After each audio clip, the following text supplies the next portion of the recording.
Hopefully the wind isn't being picked up too much. Jordy, good morning. Hello. Let me see, how's that mic level doing? Am I yelling? No, it's not hitting the red on my receiver, so hopefully it's coming through decently on the end of stream. Is there wind? Are you all hearing wind? I can't, obviously I don't have any feedback for what the sound is actually like. This is a park. We've been in this park before. We've been in this park a couple times. This is the dog park that we're walking up to now. Sounds good, not too bad. Great. Well, the wind is going to get pretty punishing today, and the fact that we're going to be walking along a river, just like in an exposed area, in an open exposed area along a waterway, we are going to get some wind. So if it becomes too much, I can adjust the microphone. Just let me know. Just let me know. So here we are. There's the skyline. We're going to see that from the other side today. So the plan is to walk, total walking distance today, about 18 kilometers. We may get a little, we'll see. We may adventure back on the bus because there is a bus that goes back from where I'm turning around. So we'll see how it goes. Here's the dog park. We've been here before. There's nobody here now. Oh wait, there is. This is I don't go to the dog park. This is not one that I go to. I used to go here, but Daisy doesn't like it anymore. It's too small, and there's too many other dogs, and they're all running around and they want to say hi, and she's just like, nah, I'm not into it. She's not into it. The train, this is the freight line here.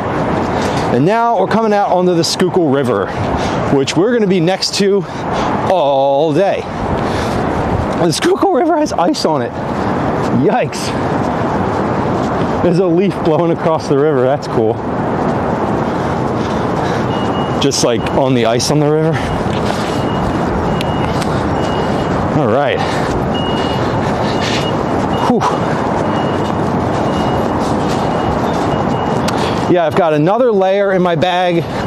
In my bag, I have another layer, a wool shirt. I have a scarf, like a much bigger, more robust scarf. I have gloves with fingers on them. I have two pairs of gloves with fingers on them. One is just like a thin pair, and the other one's like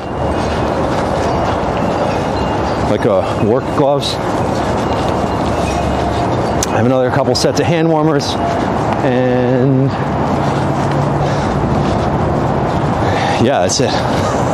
That's enough. I'm surprised this backpack fit all that shit. So we're on, this is the Schuylkill River Trail now. This trail next month is going to open a section south of us. We're walking north right now. We're walking in a northern direction. It's going to open a section south of us that connects a lot farther down to the south of the city. And this trail goes well out of the city. This goes out past Valley Forge and follows the Schuylkill River for a really long time towards its origin. So it's a pretty long trail. It's well connected. This part is in the city and is very well traveled. There's a lot that goes on down here. This little green space, which is like white and green at the moment, is a great place to come down in the spring and summer and early fall to picnic or sit around. The sunset looks really nice from here. It's called the Schuylkill Banks area. Kind of all along here is the Schuylkill Banks. You can rent boats down here. I don't know if you can rent boats actually. Let's look at the sign. You used to be able to rent boats down here. Oh, riverboat tours. That's what it is. Riverboats and kayak tours. So you can do kayak tours, riverboat tours, and those riverboats in the summer will be docked right along here, just down underneath of Chestnut or Walnut Street, just the bridge we just passed under.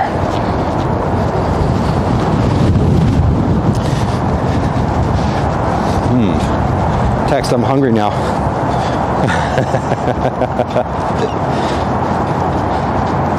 I'm hungry now. The secret is seasonings, always. You want to add spices, salt, all that. The secret is always seasonings.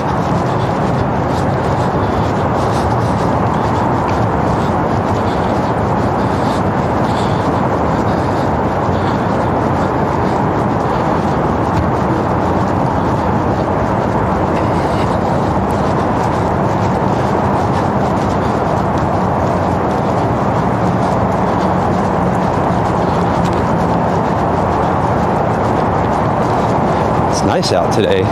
Sunny though. Like we're in the sun and we're moving, so it's gonna be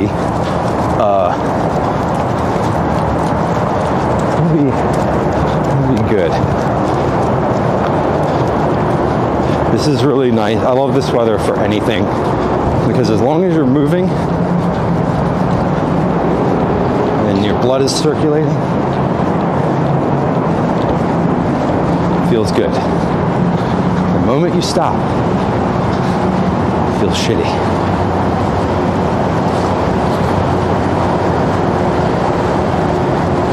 Yes, hot sauce text. Adding hot sauce. That's what I was saying about meal prep. If you just do a little prep ahead of time and you know you have like one good meal a day that's balanced for whatever nutritional profile you're trying to get, if you have that one meal just in the fridge ready to go, it's super helpful. Then you have more time to do your workout.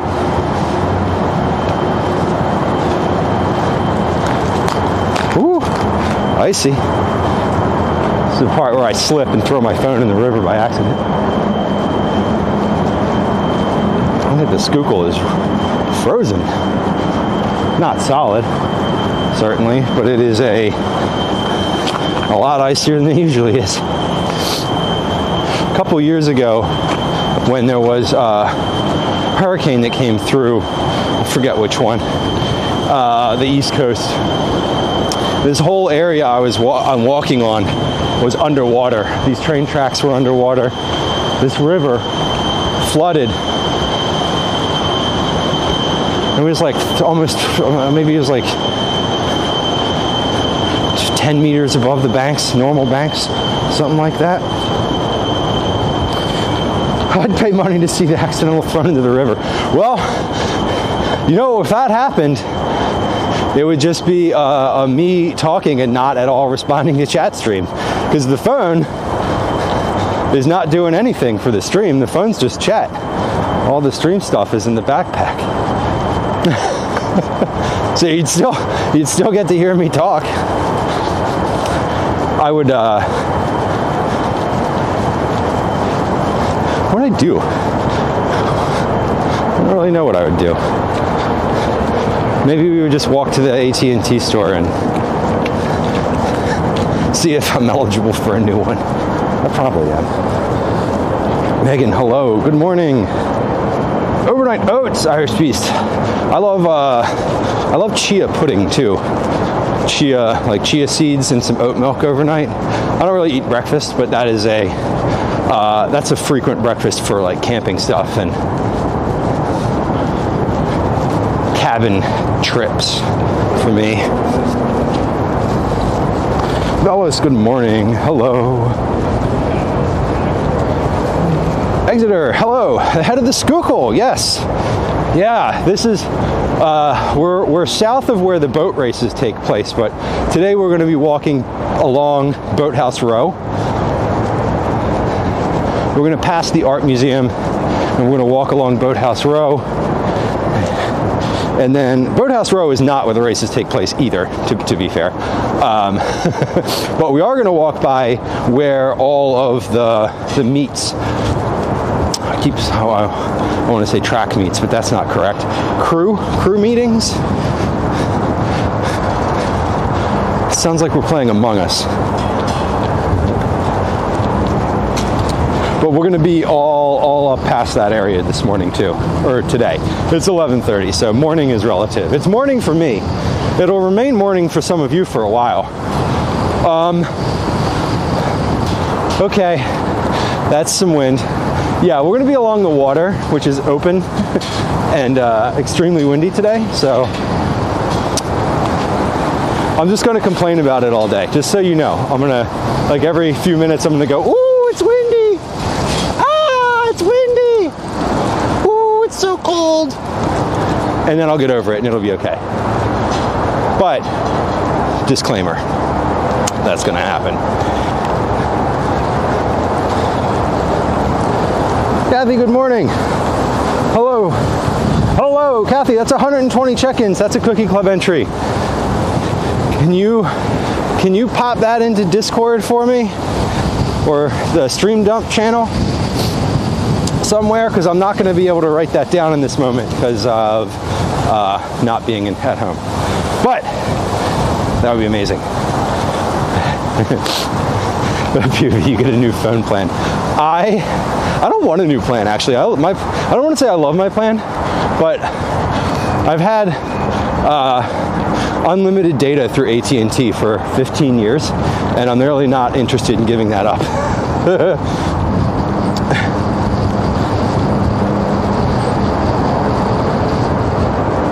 It's healthier than the frozen breakfast meals. Also, I always balk at the term healthier. Healthier for who? There's people that just eat meat and from the outside look fit and trim and lean or whatever, and I wouldn't even dream of that. So it is a cold day out to be walking. Regatta, thank you, Exeter. Obviously, I'm not a yachtsman, so I'm not familiar with all of the terminology. I don't expect you're a yachtsman either, but regatta, correct. Here's where the Schuylkill is freezing. There's the line right there. So we're just below the waterworks dam. So this part of the Schuylkill sits below what used to be an energy generating dam in the city here. We'll walk by it. Beep boop Beth, good morning. Good morning. Quick trip to the library. Love a library. I love my library. Thank you, Kathy. I appreciate it. Velos, if you want to drop that in Discord, I did not note that yesterday during stream, but I appreciate you sharing that, because we'd get to like check-in 203 and I would be like, I don't think I wrote that last one down. The sailboat regattas, I'd love to see one of those one day. I don't really want to be in one of those because, like, I don't know, it seems like a lot of work. But they seem like they would be fun to watch. The community stuff around it seems like it would be fun. Like, certainly there's some sort of fair event around it. I don't own a yacht. This is true. I do not own a yacht. I am not a boat owner. I would love it. God. I'm like, as I'm pointing the camera directly into the sun. I'm sure that was a great look. I would love a canoe. A canoe would be fun. Or a kayak. A canoe. I really want a kayak. But I do not want a yacht. It seems like a lot of work.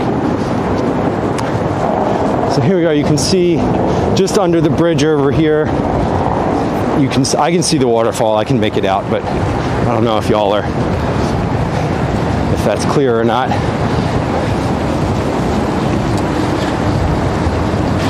Excellent. Thank you, fellas. Jack Kelly. Yeah, the statue. There's a Jack Kelly statue along the trail here. The one that's right outside of the observation, the finish line. The one that's right outside of the finish line, essentially, I think is a Jack Kelly statue. That name rings a bell. The humble kitchen man. Yes, this is true. I do. It is my primary domain. Excellent, Slinketh. Hello, Slinka. That's 100 check-ins. Imagine confetti. Congrats on 100 check-ins. Thanks for hanging around.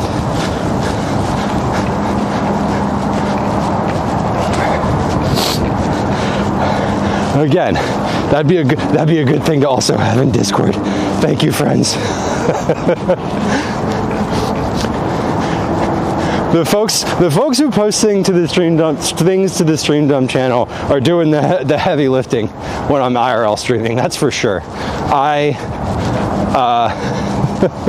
That channel, if you post something in there and I've like seen or done something about it, I'll usually just put an emote on there, or I won't, and I'll do it anyway. Looking outside at single-digit temperatures in Fahrenheit. Sheesh. Oh, that's cold. That is frigid. Coming up on the art museum. So we've walked up here before. We've done this little stretch of the trail when we were doing our Foursquare walk. The 4 main public squares in Philly, we walked this section already.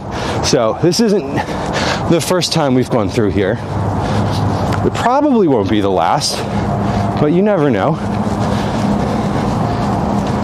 We might dismantle all of this and close the river down. It's unlikely, but it's improbable. In fact, there's a skate park. No one's out. The only people out today are runners. You should not complain about it being 46 in Houston. You could definitely complain. If that's too cold for you, then that's valid. 46, if it was 46, I would be wearing shorts. 100% chance I'd be wearing shorts.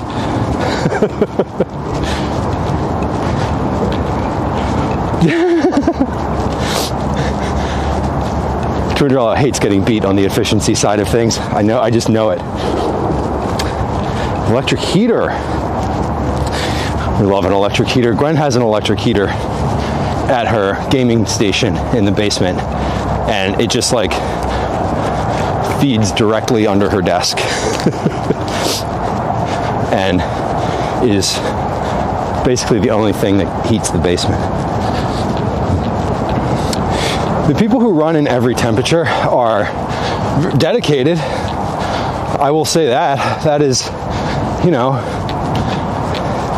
although if I'm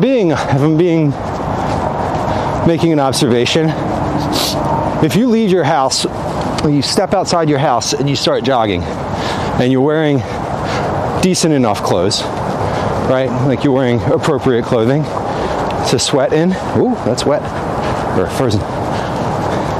It doesn't seem like it'd be all that bad. I enjoy being outside in this weather. I don't enjoy running because it makes my body feel like it's going to fall apart. Ooh, some people do. I'm like navigating the ice on this path. It's thick. 10 years in Utah. I guess I've never been to Utah in the winter. I've been there in the summer. Once. Years and years and years and years ago.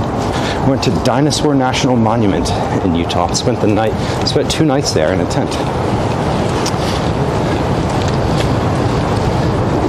A chilly 69. Nice. That is shorts weather for sure. I think anything above 50 Fahrenheit is like shorts for me. As long as I'm not like hanging out outside, if I'm sort of like gonna be still standing around, then I want something a little warmer. But so when we walked up here before, that's the ramp we took to get up to the art museum, and we're gonna go this way today, a little different direction.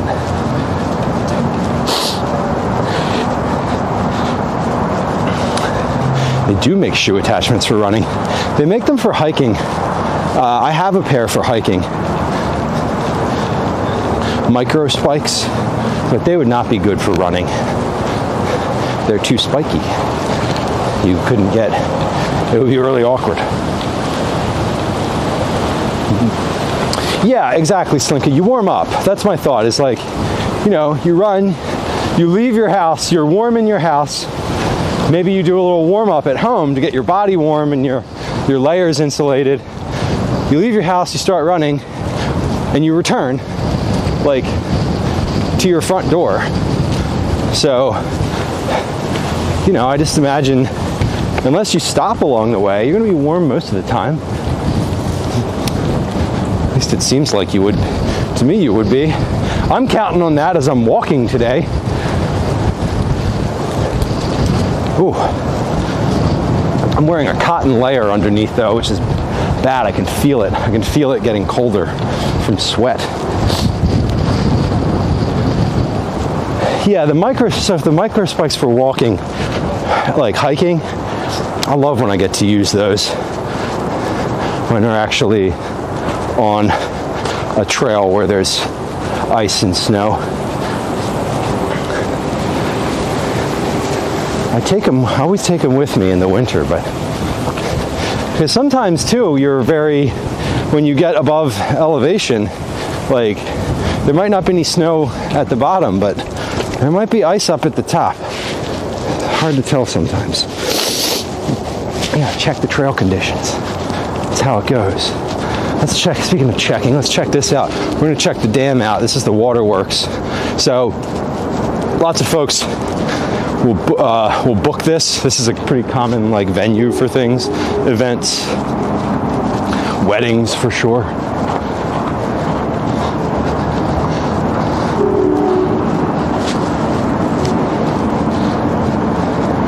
This is, let's go a little farther. Yeah, this is not in use as an electrical generating facility anymore. All the cars are nicer than mine. Yeah, this is like, that's the folks that are at the art museum, I suppose, or at the waterworks. But this used to be, there's a big public pool inside of there. It's not open anymore, but basically this dam that's over here that we're going to take a look at in a moment fed into the basement of the building and generated electricity, like for the city. So let's take a look at the dam. It's not a big dam, but it is a dam. There it is, the Fairmount Dam.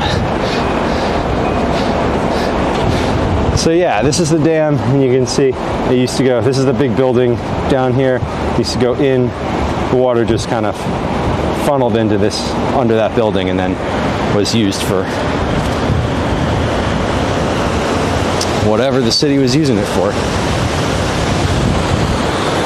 This is the Schuylkill River, Fairmount Dam, not Boathouse Row, Fairmount Waterworks, Philadelphia Museum of Art behind it, and then you get the downtown, the two big buildings. That's downtown, and then over there, those glass buildings are West Philadelphia. That's the start of like Drexel and Penn's campus over there.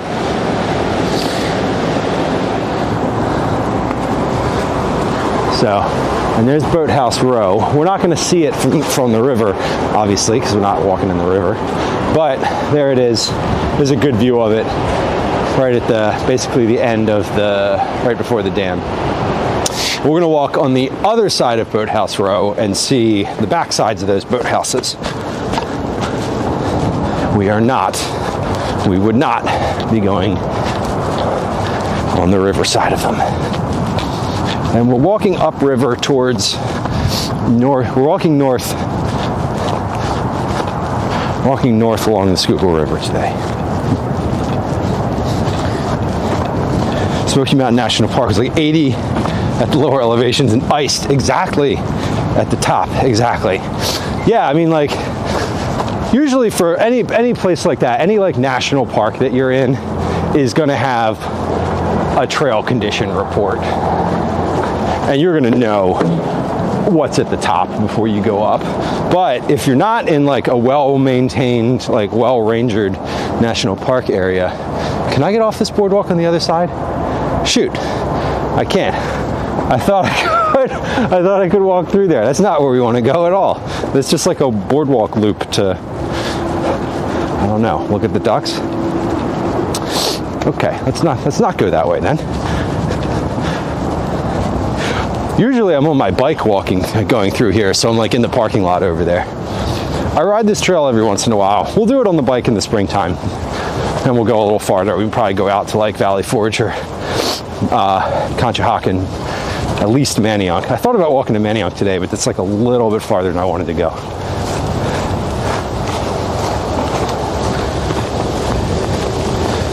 Avo, hello, go for a swim. No, we will not be doing that. There's a drone, interesting. So we're just walking, I'm just along this like little canal that comes off in front of Boathouse Row at the moment. Lisa, hello, good day. Good day. Whoop. Looking at my phone, walking into trees, slipping all over the place. All right, let's go on the other side of this building, because then I really will be in the river if I go that way. We don't want that. I don't like that. We're taking a walk. Yes, if you want an authentic experience, just take your computer outside. Can't see. Take your computer outside, or sit in front of the freezer for a little bit, and that's the authentic experience. I didn't bring a rag or something. I'm like, sorry for all the sniffling. So this is the start of Kelly Drive, essentially, the Schuylkill River Trail. So behind me, in front of you now, where that person is, there's a big parking lot that's behind the art museum. So you can park there. You can rent all sorts of stuff here. You can rent bikes. You can rent tandem bikes.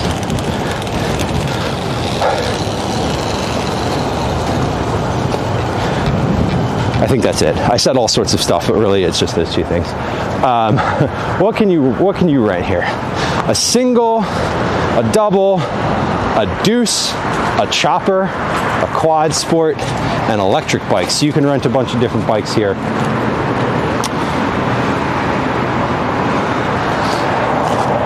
Bunch of different bikes. They give you helmets too if you need. And you can ride them along this trail. So now we're on the Schuylkill River Trail. We've been on the Schuylkill River Trail, but we're on the part of the trail that is probably the most populated, the most popular. This is where you'll find people running, biking. There's often events at the boathouses along here, and this is just a really well-traveled public park part of the city. We're entering the Fairmount Park complex. So this trail is just part of that. The Fairmount Park area is actually huge. It goes, we're on the east side of the river right now. It goes to the west side of the river. It's much larger on the west side of the river.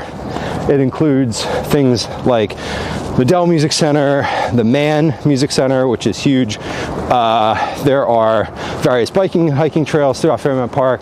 There's a bike track, like a dirt pump track that you can ride on. So there's a lot to do. There's a treetop quest, like a high ropes course as well. So lots to do in Fairmount Park, and this is sort of the main trail that comes out of the city through this section.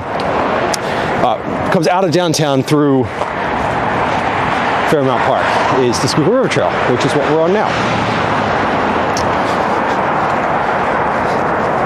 So lots of folks who are out. Actually, I said lots of folks, but not too many folks. All these runners look dedicated.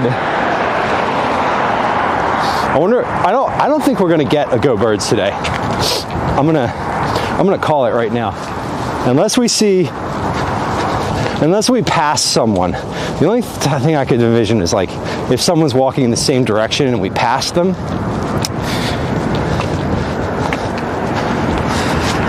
But other than that, I think we're going to be Go Birds free today. Who is Kelly and why does she drive? I believe it's named after a famous a decorated crewman, oarsman, regatta. I don't even know. Jack Kelly, who we mentioned in chat a little earlier. We're probably going to come across a statue of him. I think it's named after him. I'm not positive, but that'd be my guess. I've always wanted to try a tandem bike. Shayna, I would love to get on a tandem bike, but I feel as long as I'm allowed to steer. I would like to be the one steering.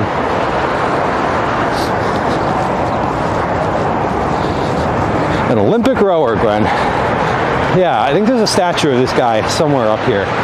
I don't know anything about him. I couldn't even have brought his name to mind until Exeter said it in chat a little earlier. I would not have been able to tell you that fact, assuming that's a fact. Looks like there used to be a statue right here. No, there's not. They're gonna bronze me and put it right there.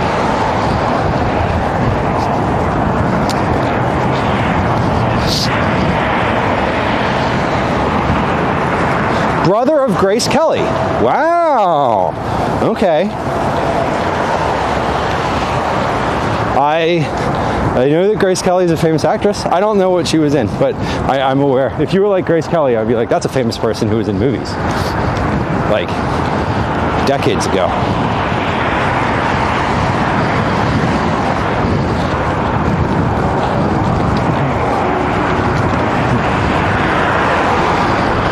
It's funny, these little pockets of ice along the river here where the water sort of collects.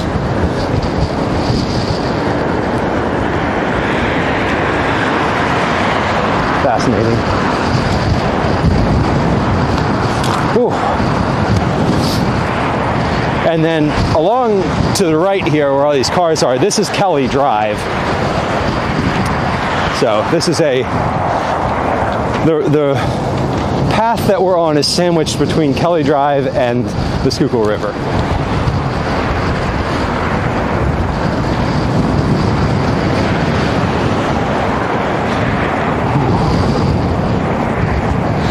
The last season of Amazing Race ended in Philadelphia? What? Is that true? I didn't watch the last season of Amazing Race. I haven't watched Amazing Race in a while, but I do love it. Gwen's always threatening to take us on Amazing Race. And I'm not really sure how we would do. I feel like we would do okay.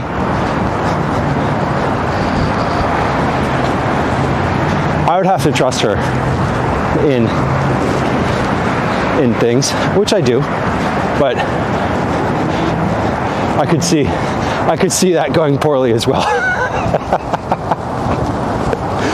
It would be fun though. Did the Amazing Race end here? That's super cool. I didn't know that.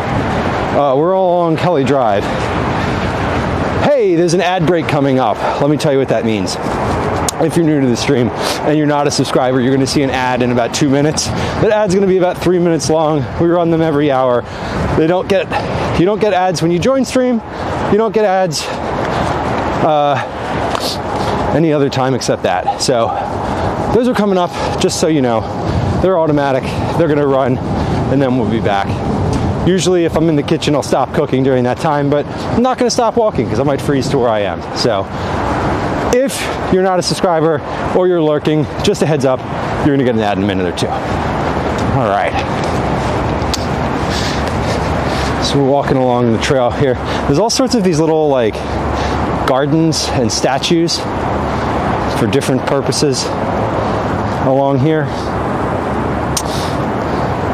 We're not going to stop at all of these today, but we will take a look at them as we go by.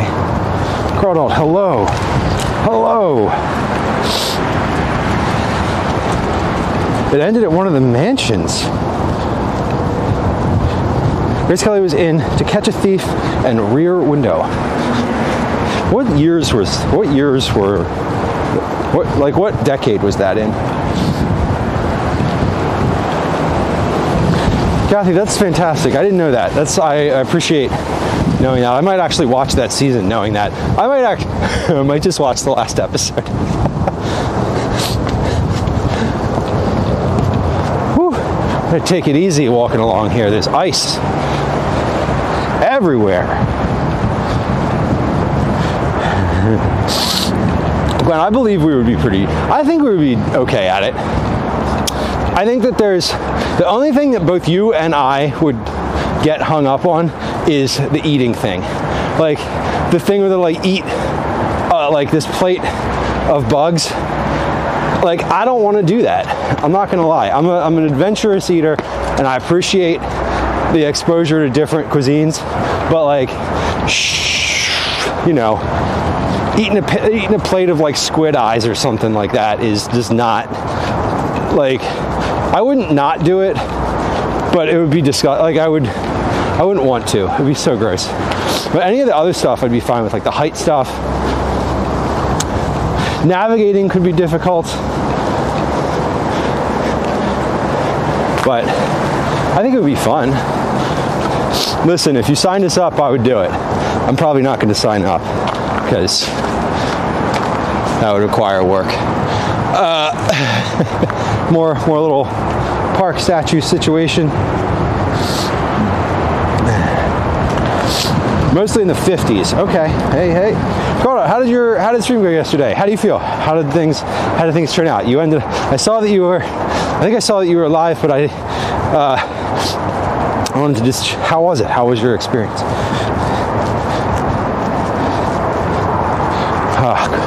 Carla might not be able to hear me because there's ads running right now, but we'll ask again. We'll ask again in a minute.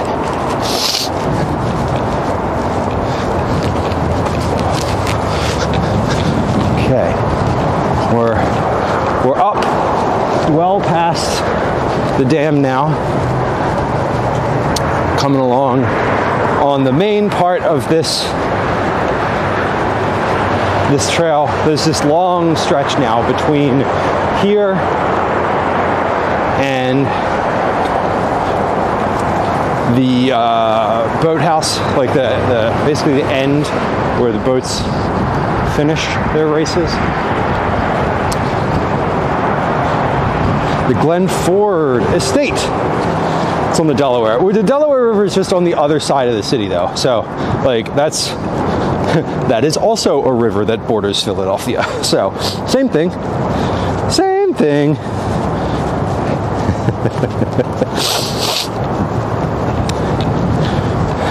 Balut is one of the few things I am not curious enough to try. I would be happy to live the rest of my life not trying. I don't know if, like, yeah, I would try things, but I don't want to uncover a giant plate of the craziest shit you've ever seen and be expected to like wolf it down fast. That's not how I want to experience a new food. I want to experience a new food with someone explaining it to me and an open mind and time to, I don't want to say enjoy it, because, I might not, but time to really understand it and savor it, and not have to like be fighting for my life to not gag.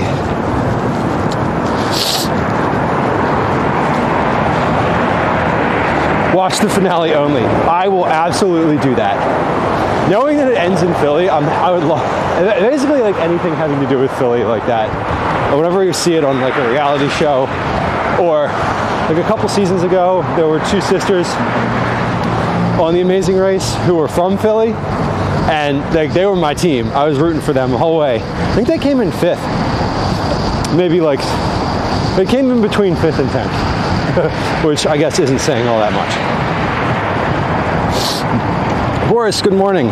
Hello. Good day, rather. Good day. Eating freeze-dried tarantulas seems to be a big thing in other streams. Nope. Nope. Nope. No. What? I haven't seen any of that, but like, I believe you. I believe you. I'm not saying I haven't seen it, but listen, if I saw someone doing that, I would be captivated. Captivated.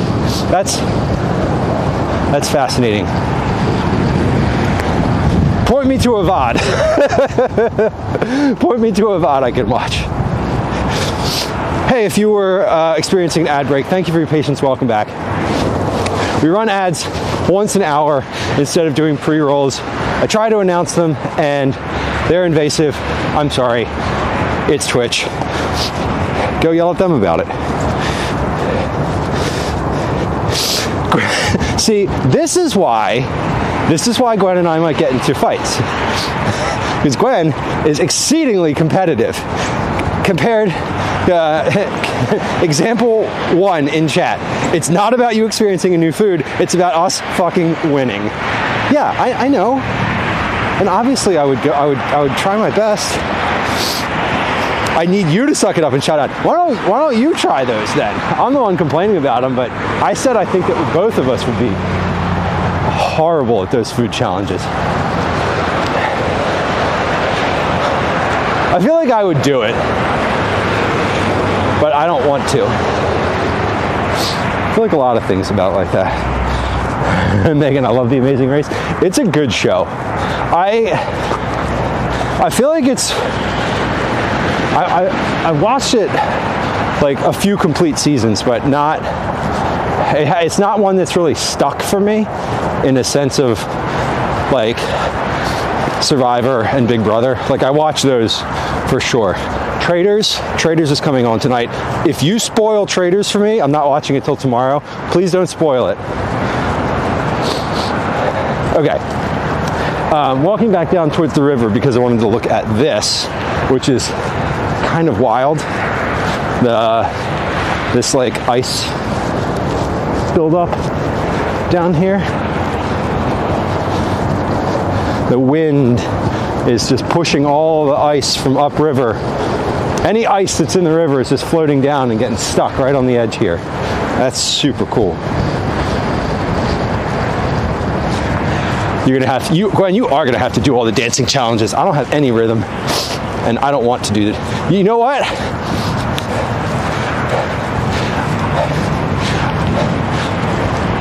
I was gonna say I take it back, but maybe I don't. I feel like I would rather do the eating challenges than like a dancing challenge. Especially the one we have to like balance bowls and shit on your head. No, thank you.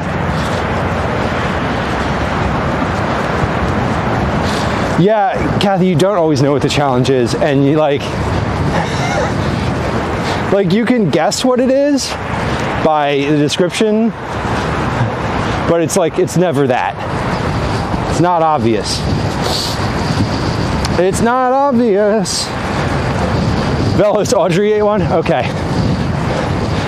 That tracks. That definitely tracks. She is the queen of trying. The queen of the try.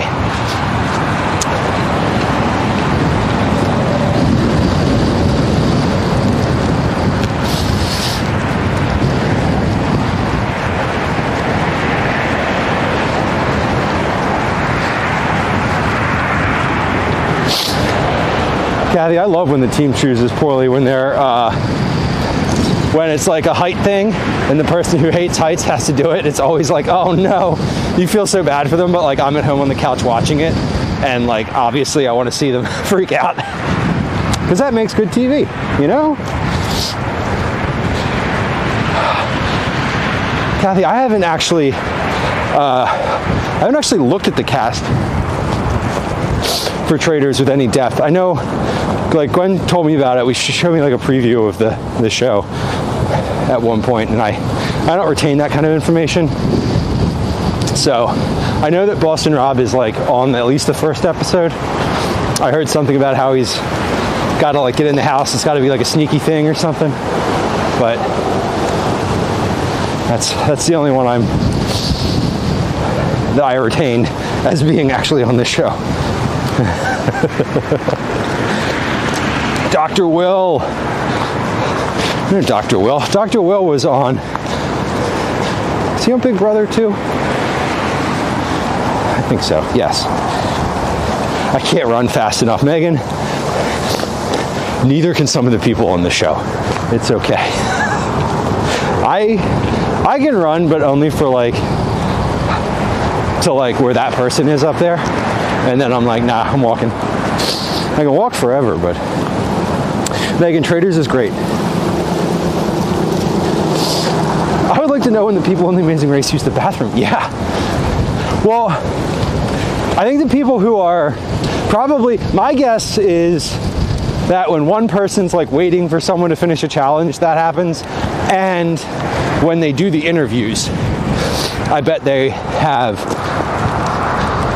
because I feel like on Amazing Race they do something, I don't know how it goes in the production, but I feel that they do something like every team has to do like a 10-minute mandated stop before they rip the thing, they read the clue, and then they have like a stop, like where the producers interview them, because they always have those like in the middle of the competition interviews, and I feel like they just like stagger them coming out, and I'm guessing that's probably when, or they just wear diapers.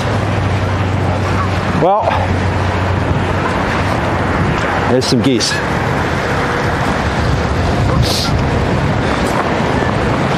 Oh, they're all moving away from me. They don't like it. They're talking to each other. Mandatory tech breaks. Yeah, that's what I'm thinking. Like they use the bathroom, they do their interview, and they replace their like mics. They replace like the batteries and whatnot on their microphones. They probably swap out like the camera person. All the production stuff that has to go on probably happen. It's like I'm assuming it's something like a pit stop in car racing.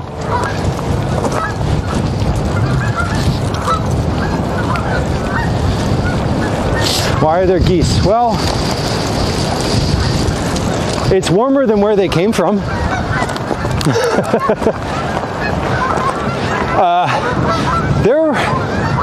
I don't know why there'd be geese here right now, but I mean, they're not uncommon here.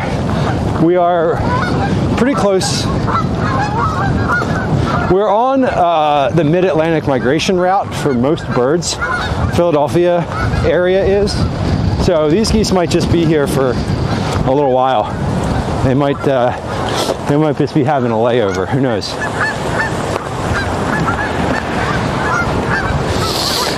Oh, they get 1 day off a week? That's fun. I didn't know that.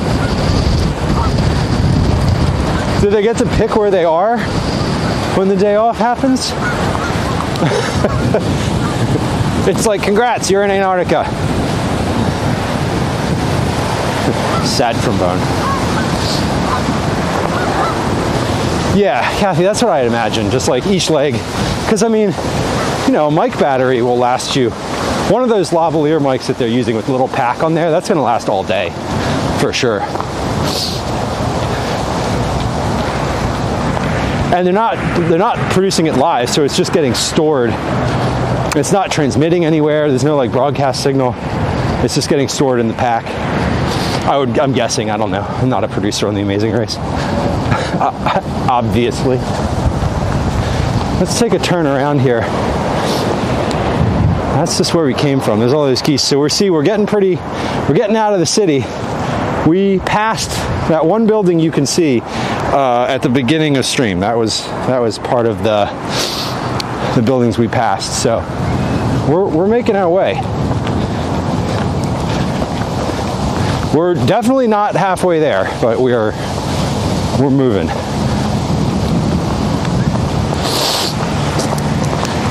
I love that the young people have to figure out maps without a phone. It's great. I always love when they borrow people's phones. Like, let me use your phone. Let me use your phone. Please let me use your phone. It's like some person on the street, and they're just like, okay. Climb, hello. Good day. Welcome in. Hello. Nice to have y'all here. Nice little walk today. It is a pretty area. Yeah, we're in Fairmount Park. So over to the left here, across the river, other than the highway, is also a park. So this is this one continuous park from where we are. A huge green space in the middle of the city. This is not that green right here. This is obviously a larger or more like activity-friendly situation.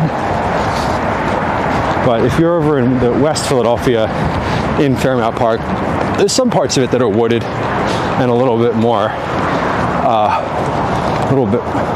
closed in.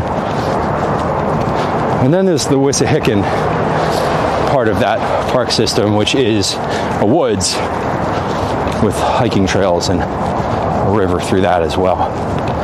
The Wissahickon is a little different from where we are. We'll go through the Wissahickon at one point. In order to get there without a car, I'd have to take the bus a little farther than I would usually take the bus to get places.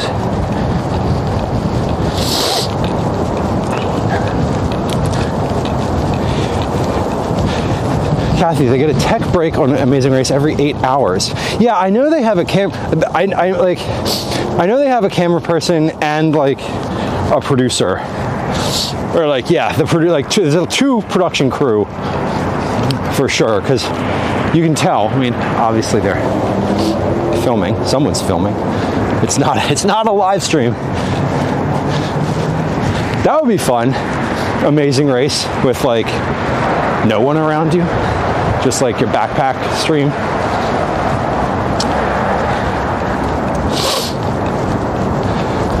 So they stop at different, they all have the same stop times, like amount of downtime, but it could be different times during their leg. Okay, that's kind of what I was thinking, that like they have to just stop them for a little bit, because they do interviews with them. They can't just be like, people can't just like refuse to do the interview. So yeah, I'm imagining they're just like mandatory, like 15-minute stop right here, like, and everyone just gets that 15-minute stop, so it's all equal. Tatsu, hello. Good day. We're coming along on, this is where the boat races finish. So this is the grandstand, as grand as it is, for all the regattas that they have on the Schuylkill.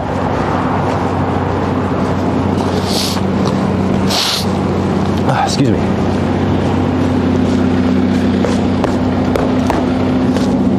So you can, if you're got someone who rows, you're going to be sitting up here watching them come across the finish line. And you can see along the bridge there, there's Philadelphia University logos, LaSalle, Temple, Villanova, Penn, Drexel, Philadelphia University, etc. But yeah, this is where the races finish up, and they're doing something over here. I don't know what they're doing, but some sort of new construction. It's go up here so we're out of the way. Yeah, I'm pretty sure that statue of Jack Kelly was right here. So I take it back. We may not get to see the statue, but it looks like they're basically just adding land over here into the river, cut into the river. Looks like it. Oh, yeah, there's the statue of Jack Kelly. John Kelly, 1965.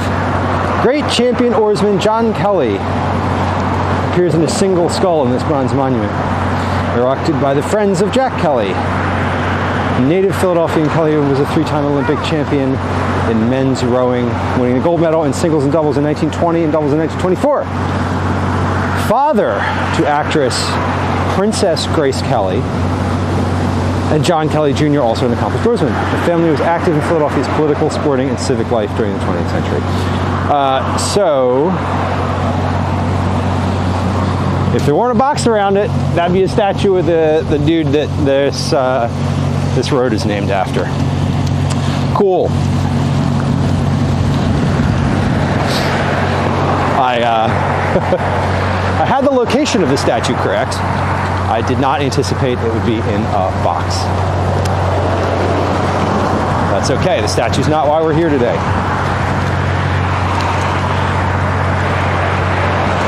Oh, Kathy, that's wild. I bet that's why they want the cabs, instead of taking pedicabs, they probably want cars, because it's like guaranteed you're not going to get separated. Tatsu, can you fish from there? Yes, you can. You can fish from all along here, I think. There are certain spots where you can find people fishing pretty regularly. Like we might see some people fishing today. There's a spot right by the East Falls Bridge where we're walking up. The East Falls Bridge is going to be where we turn around. There's a spot just south of that where there's often people fishing. Like, pretty much every time I've gone by there's been people fishing. So, it's, you can definitely fish from here. I've seen people fishing from, there's another boathouse farther up. So, that's essentially, Boathouse Row that we passed a little earlier is sort of like the clubhouse. And they do keep boats there, obviously. It's like, that's what it's designed for. But a little farther up is essentially the starting line for all the races that go on, and that is I've seen people fishing from that little stretch of the river too, and I'm assuming you could just fish. There's no signs that say you can't, that I can see or that I've seen, so I'm assuming you can just fish off of anywhere along the banks here.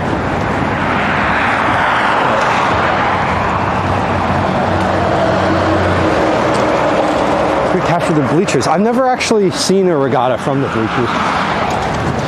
I've never experienced a regatta down here as an attendee. I've ridden my bike through here a bunch, several times while the regattas have been happening, so I know it's a big thing. All along where I'm walking, like this little stretch, are tents and chairs and families picnicking. It's usually it's an all weekend event. So they close this road to traffic. Like you can drive through if you're a vendor or whatever, but they close the road to most traffic. And this whole area is basically taken up by spectators. So between where I just was, back down where that crane is and that bridge, all the way up in this direction, there's another boathouse basically right before that bridge. So this whole stretch is just lined with people during regatta season, or during regattas. Not all season. They don't stay here that long. It's not a parade. They're not setting out chairs. Although they do that, I would imagine. It is Philly. People put chairs out for everything. I really enjoyed the movie The Boys in the Boat about the University of Washington rowing team. I'm deeply unfamiliar with that, as I am with most movies. but good recommendation.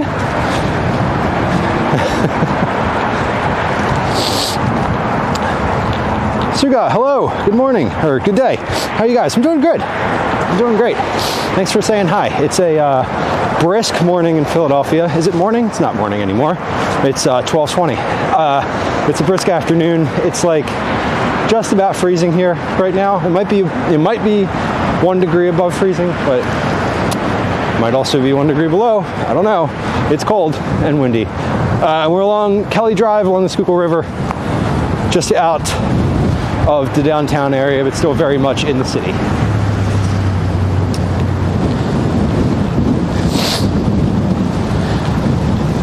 I believe you got raided yesterday. I did get raided yesterday. I got raided a couple times yesterday. I was not making manicotti, I was making borscht. Yesterday was a borscht day. Man, now I want manicotti though. Now I want manicotti, and I wish that's what I had made. But I didn't.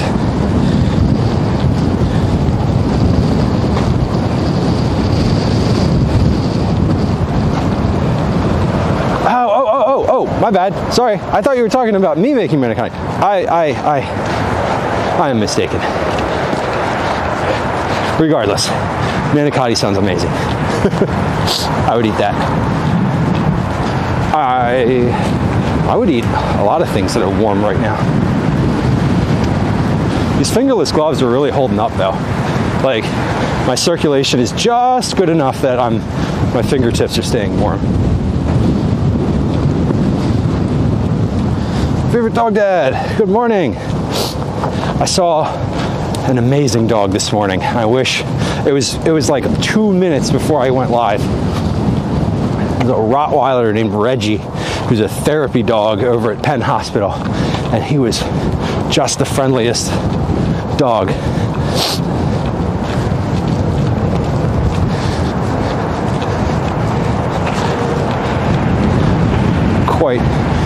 Quite a specimen, that dog. He had a big jacket on. Borscht. It cannot be beat. Bobom, your name is Blue. Your name is Blue on my phone, and it's so sunny I couldn't read it. It's like dark blue. It came up. I'm like, what am I even looking at? It's a mysterious chat. Oh man, yeah, we might stop. I'm thinking I might stop for lunch today. Up by East Falls Bridge is a place, a restaurant. I've actually never been to it, but it's just like a pizza spot that I hear is okay.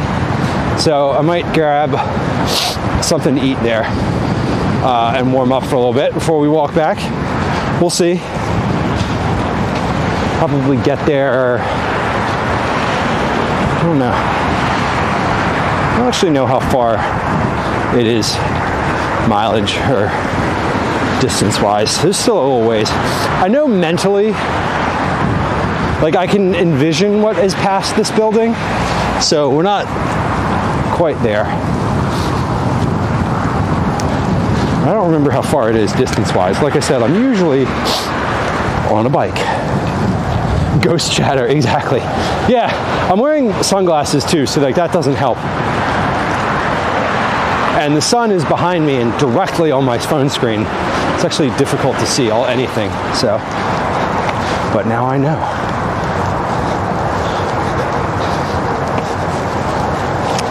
But now I know.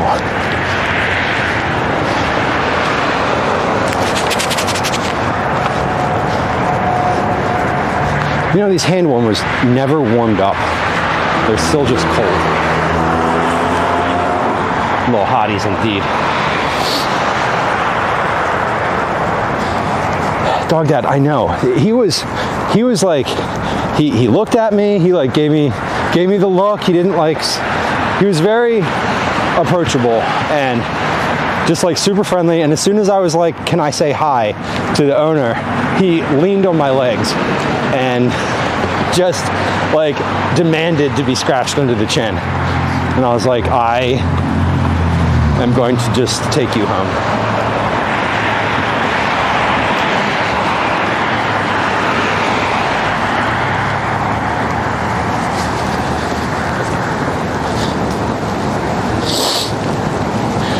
Pernil.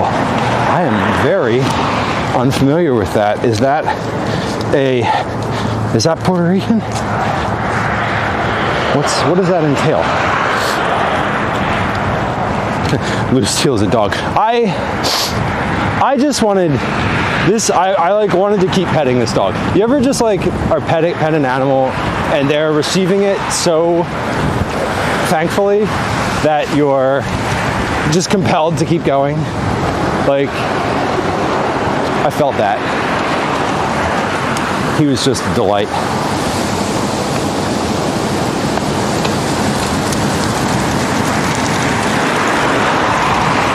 Lots of porta pots along here. Good to know.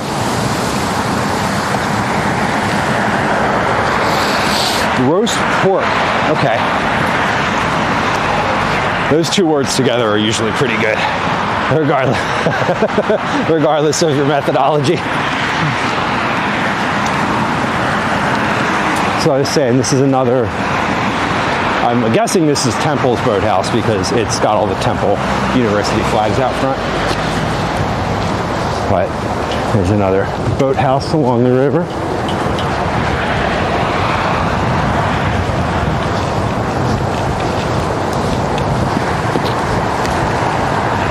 So where we are going is, the river curves. There's a big curve right there. You can see it goes off to the left. We're going just past that bridge. That bridge is the one, that's Route 1 and Route 76. Not the girder, steel girder bridge that's directly in front of us, but through the trees there. You can't really see it anymore. This steel girder bridge is Strawberry Mansion Drive. And if you want to get up there, which I've done, you can just climb through the woods. My grandpa always made chicharrones while making pernil. Well, you're using the pork and the skin. Man,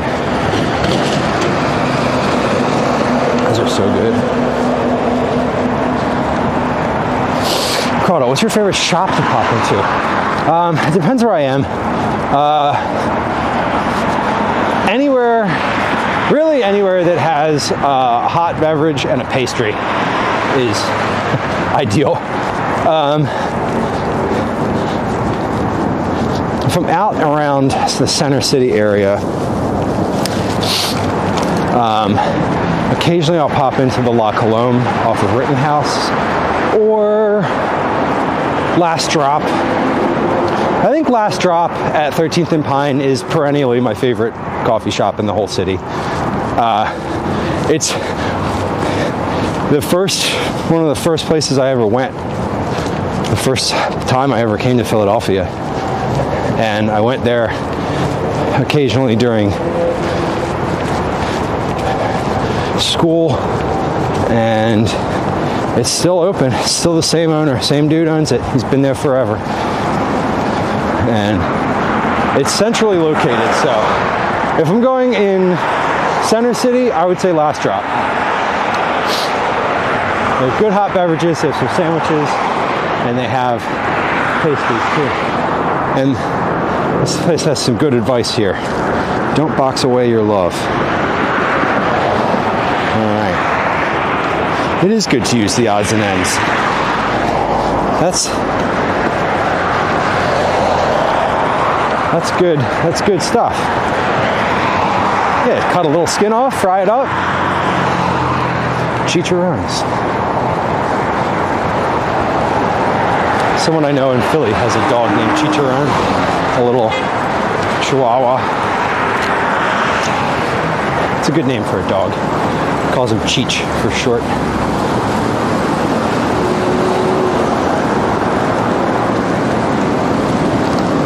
Ooh, it's nice in the sun. That sun on the back of on my back feels great. On the back of my legs more. On my back is a backpack, so it's not getting sun. A lot of my love for cooking came from my grandparents. That's great. And it's nice that you can appreciate what they're doing and those types of things that they're making. I don't think I got anything cooking related from my grandparents.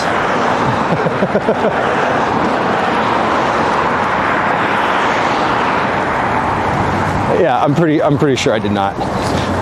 If I got cooking related things from my grandparents, I got it because it filtered through my parents. Chicken cracklings and chicken fat. Yes, the chicken fat is so good. I love chicken fat, the drippings to make croutons with. That schmaltz is just delicious.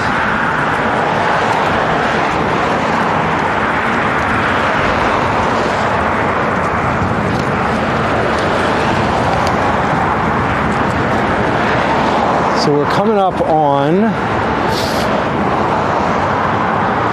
one of the turns off of Kelly Drive that goes out to Ridge Avenue, which is sort of like the portal, one of the main arterial avenues that goes into the northern part of the city. So if you wanted to get to Ridge Avenue from here you turn at this light. Ridge Avenue is exactly what it sounds like, at the top of a hill. This hill, specifically. The one on the right. Cooking mushrooms in it. And basically anything you cook in it should be pretty good. It's like bacon fat. It has that nice quality about it. Kathy, good luck with your library trip. Good luck with your library trip. I hope you find what you need and return what you don't. I used to annoy my grandpa because he'd be trying to cook something and I'd be in the way trying to watch.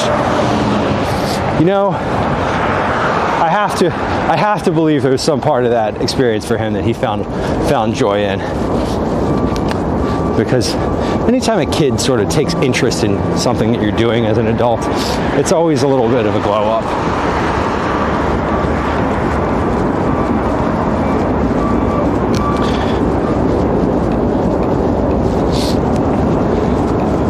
Use sofrito and regatta. I'm familiar with sofrito. Seitan. All of these different ingredients. Meanwhile, American cultural food is like, use vegetable shortening for everything. This is Laurel Hill Cemetery to our right. You can walk through here. There's events here. They do like a 5K through the cemetery every year.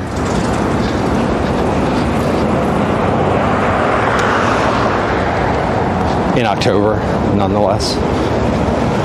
But this is, you can just walk in. On the other side, there's the other side of the cemetery, there's a big entrance and, you know, office and whatnot.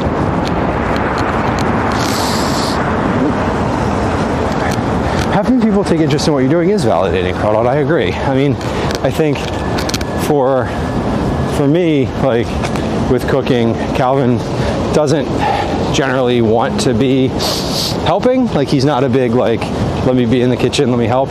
I also don't like invite him to. It's sort of like a neutral territory. In that sense, like, I'm not constantly asking him and he's not asking either, but he takes an interest in food and has opinions about it and is able to articulate those opinions. And to me, I think that's great, because that's also just part of it for me. But yeah, I think anytime, I have to imagine that Grandpop was annoyed, but also like a little bit happy to share at least the information, if not the space. Yeah, Philadelphia, I love Philadelphia for all the different cultures. It is nice. One of the things I really appreciate about the city is, like, if I want to find something specific, like a specific ingredient, right, or something that is, you know, you're not going to find it in your typical grocery store, like I can almost always find it in the city somewhere. Just call around, ask them if they have it, you know.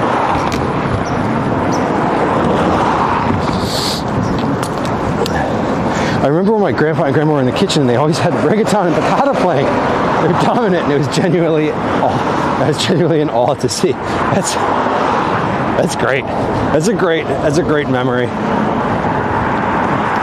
It's a fun thing to imagine too. Did they like fight over whose turn it was to do things, and like, or were they sort of well acquainted enough that they cooked together very well? I always think it's wild to see people who can cook together really well. I have two friends who used to work in a restaurant together, and they go on the trip that I put together every fall for a bunch of my friends. And usually they make dinner together one night for everybody, and it's always really wild to watch because they are like, they get into a rhythm and like they know what. A pasta water and butter with lemon, nothing fancy. Oh, so they got 2 cheesesteaks worth of steak there, I guess. So the guy who was just standing next to me, I don't know if you caught that, if that came through on the stream, but he was saying that the first grill we were at over here is the prep grill, and he said they cook it to about 80% there, and then they basically finish it over here. I think that's we're just throwing water on there and steaming everything. So regular cheese, I'm not in line, go ahead. We got the peppers. Those are long hots. Are those long hots? Yeah. Peppers and onions going on.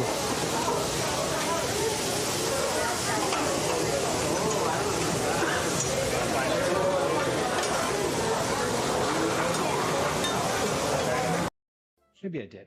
This is what we made for dinner tonight. Dinner tonight is turnovers.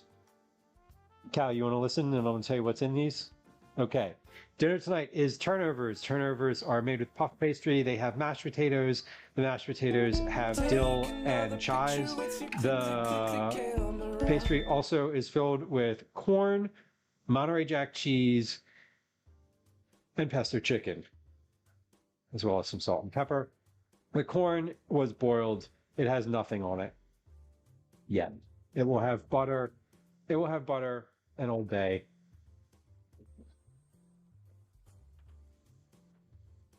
God, the service in this place is so slow.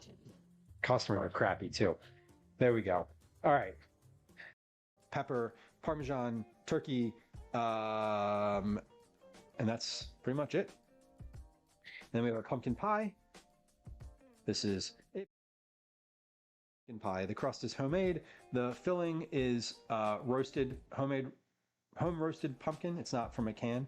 And this is your pumpkin pie. Let's try it. I don't need help finding wood.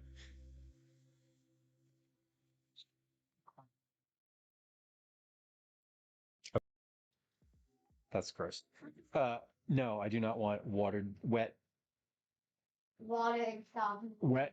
soggy. Enjoy your lurk. Hopefully, I'll have figured out what I'm saying when you come back. Oh yeah, foot's in my mouth. It does happen. It happens. Okay. We're doing our last grit before we get to a polish. A bit of a toast. It's a sourdough toast.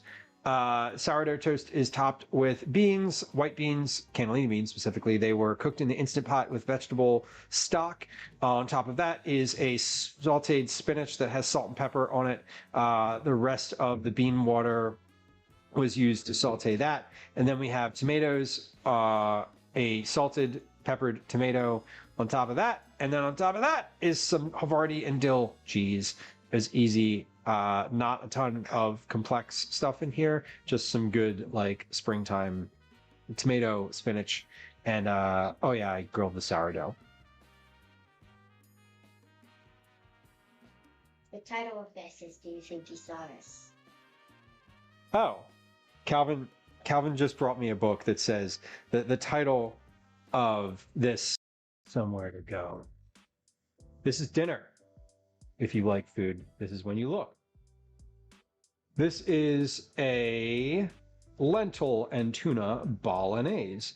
It has onions, carrots, garlic, oregano, rosemary, diced tomatoes, vegetable stock, tomato paste, salt, pepper, green lentils, rigatoni, tuna, and Parmesan cheese on top. And that is dinner tonight.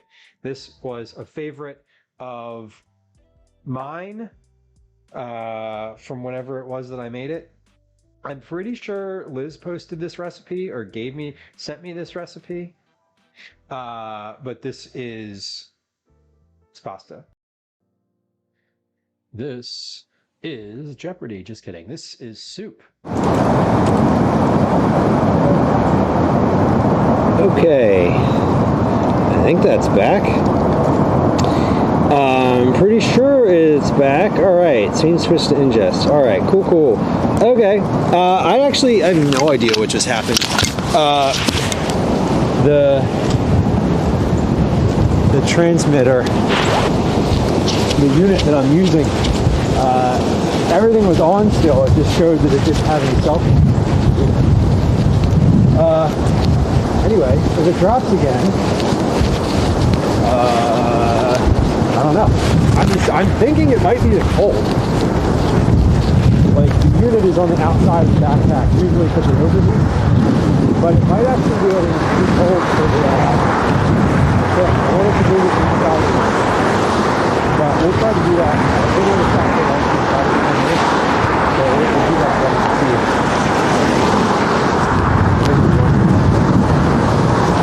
Maybe I'll just put the camera outside of it. Let's see. All right, still going. Audio is a bit muffled. Oh, that's because my microphone is all the way down here. My microphone is, one sec. My microphone is inaccessible at the moment.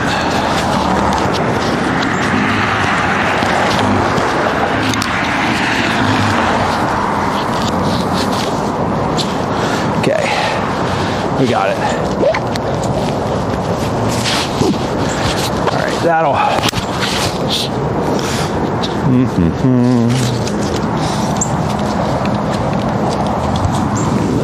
One moment. Let me clip these back and then we'll have the mic back. Or I'll have to have it in my hand.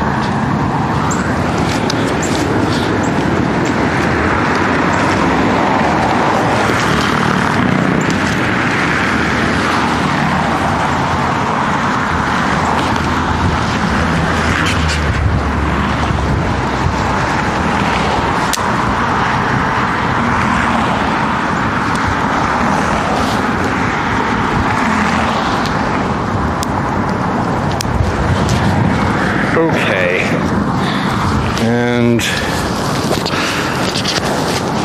microphone is back. Clipped where it was, but clipped back in. Oh, camera got a little wonky. There we go. Okay, there we go. I think that should be good. Thanks for the clarifying the audio. Oh, Exeter. I want brunch. I want that brunch.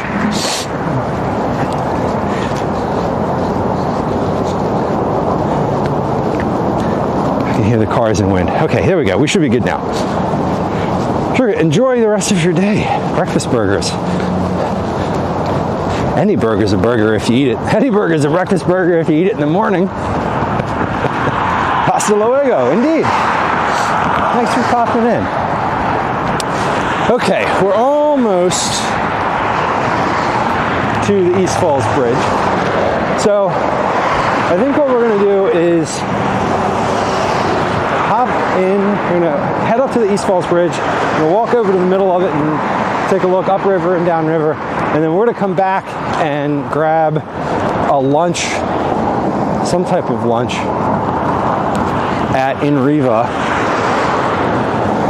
which is just up here somewhere, I believe. I don't recall exactly where it is, but I know you can see it from the river, so I should be able to see it from where I am eventually. I think I see it right there. Hope they're open. I hope they don't mind that I bring in a camera. That's always weird. I don't think people care as much as you think they do.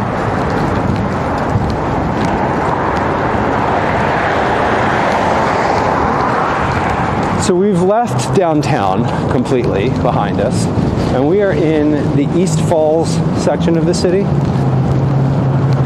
East Falls section because there used to be waterfalls along the river here. They're not here anymore because there's a dam down below by the waterworks, but there used to be falls here. So that's why it's called East Falls.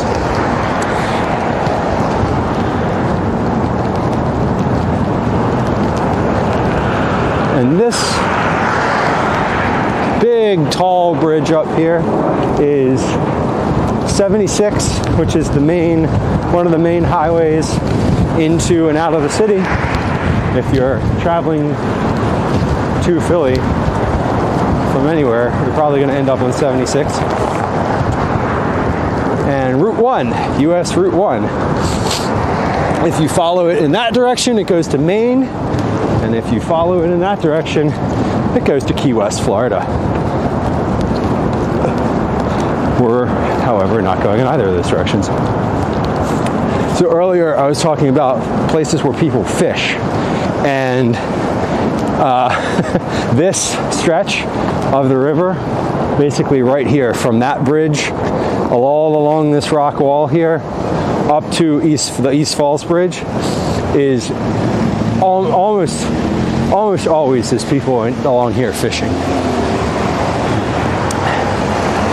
Tell them the camera contains your lunch dates.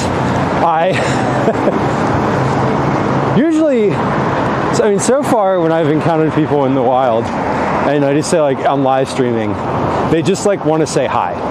They just want to like look into the camera and say hi to the world, which I think is cute.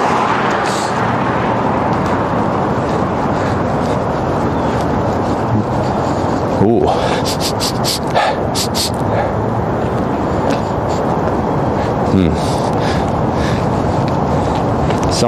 Someone around here is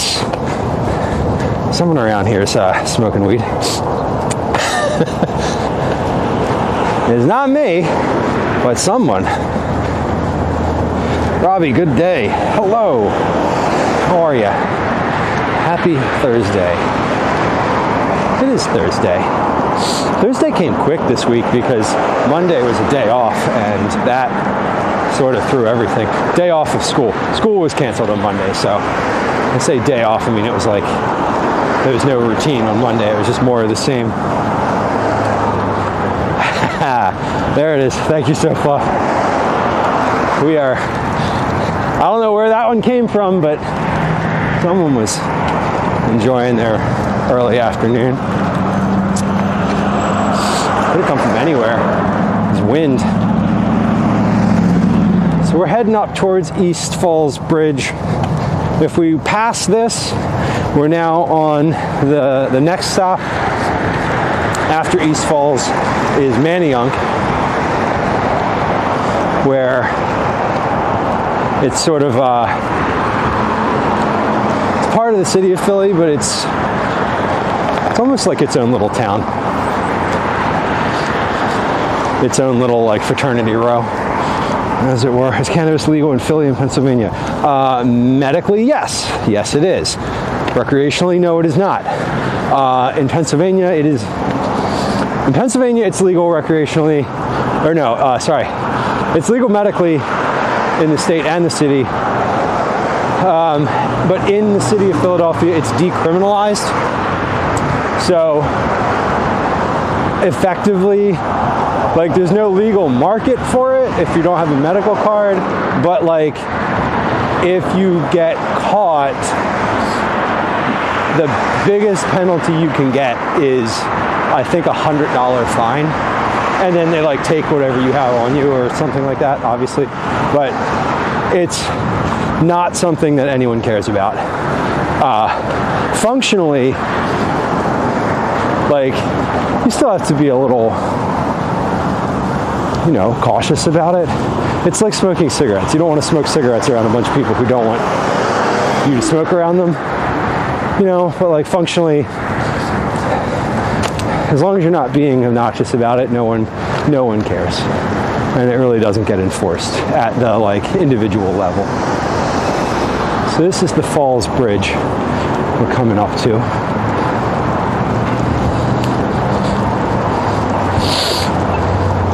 So this bridge connects the town of East Falls, or the neighborhood of East Falls, to West Philadelphia. This bridge is also, when you're biking, this is a really common loop to make. So when I bike up this way, I'll loop around at East Falls here and go back down along the other side of the river, like that road down there. And if I'm out for like an exercise type of biking day, I'll do that loop like 2 or 3 times. So that loop itself is about 18 or so kilometers. So just over 10 miles. We're going to stop here. We don't need to go across the whole bridge. It looks like this the entire way across, I promise you. That's the northern part of the Schuylkill. And we're now just looking south. All that ice that is down by the dam, it's just anytime something breaks up here, it floats all the way down and collecting down that way. Cannabis is fully legal here in Minnesota. You know, it's coming. It's fully legal in Jersey and Maryland. So you can't get it legally in the city of Philadelphia, but you can drive 10 whole minutes to Cherry Hill, New Jersey, and get whatever you want. And you're not allowed to transport it across state lines. You have to consume it in New Jersey. So that's my legal advice. It's actually not legal advice. I'm not giving anybody legal advice. I'm not a lawyer. All right, East Falls. We're in East Falls. Let's go inside for a little bit and grab a little bite somewhere. Let's go into this pizza place. But yeah, I think cannabis is going to be legal in, I mean, I don't know, with the political climate we have, I still think that cannabis has a very decent shot at getting legalized at some point in Pennsylvania. This whole patchwork situation can't last forever. And like, you know, Pennsylvania could be getting that money, not Maryland, not New Jersey, not New York.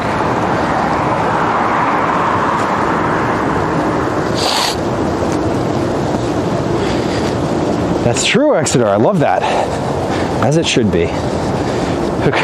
So felony in Idaho. Good Lord. I know. It's like a patchwork of things, you know? It's so crazy that, like, you know, some parts of this country you can go and just, like, you know, it's like a buffet. It's like anything else. It's like buying alcohol. You just have your ID, you know? And then some parts of this country, it's like, nah, you can go to federal prison.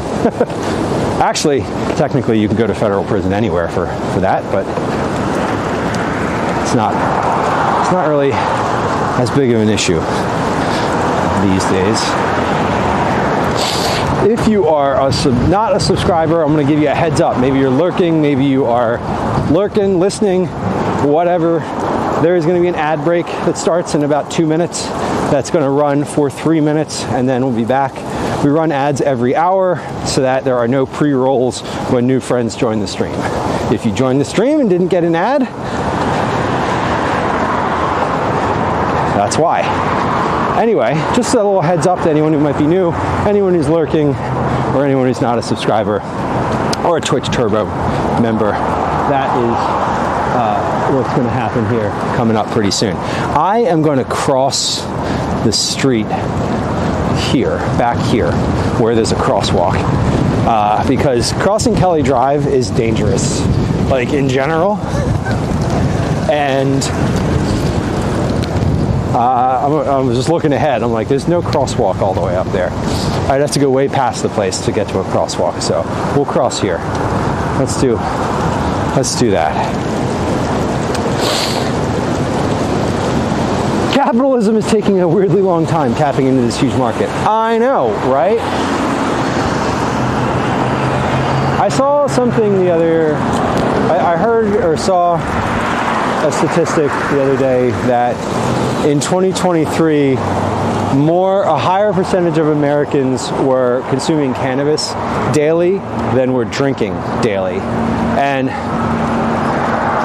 I'm not assigning a value judgment to daily anything, but it is fascinating that is, like, we've reached a tipping point there, for sure. And yet, still illegal. All right, we are into the ad portion of our programming today.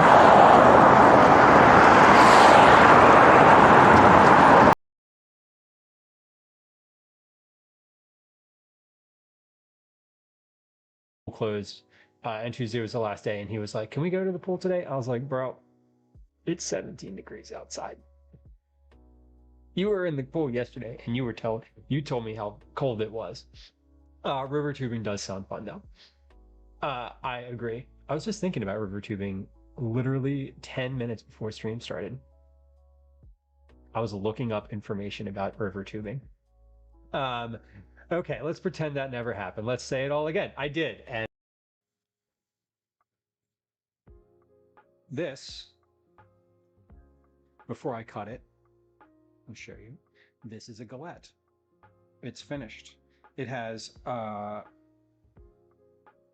flour, and it is a flour, sour cream, butter crust, and then the inside is plums macerated with sugar and lemon, cinnamon, of course, some cinnamon, and just a little pinch of salt. Take another bite of this sandwich there first, because I'm still pretty hungry. Okay. Oh, these are seeded.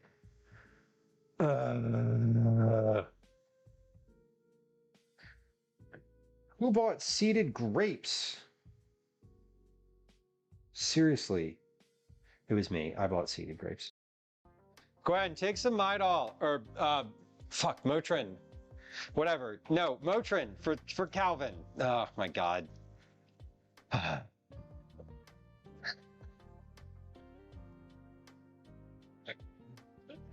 Anyway. You too. Take whatever you want as well. Let's see. And that's it. Yeah. Anyway. Use crosswalk, it says. Okay, there's a crosswalk down here. Good. There is a crosswalk down here. I didn't see it earlier. All right, we're back. We're back on the move. We're outside now. It is 1 degree Celsius here, roughly. I don't actually know what the temperature is. I didn't check. It's cold. It's cold. It's cold here. We're gonna cross the street. We're gonna wait. There's all these cars here doing car things. Whoop! That FedEx van definitely did not want to wait for me to move. That's for sure. All right, so we're back along the Schuylkill River Trail. There's the East Falls, or the Falls Bridge. The Falls Bridge is where we were just before lunch. And now we're walking back all along the river. This is going to be a nice walk down this way because we're going to be able to see all of the... We're going to see the skyline come in. The sun's going to be off to our right, like directly off to our right, so we don't have sun in our face, and the wind right now is at my back. It has been at my back, or it will be at my back, hopefully all of the walk back. It was in my face coming here, and that was really annoying. But if you're hanging out from earlier while we were outside, we're walking right back along the Schuylkill River Trail. There's a freight train heading north.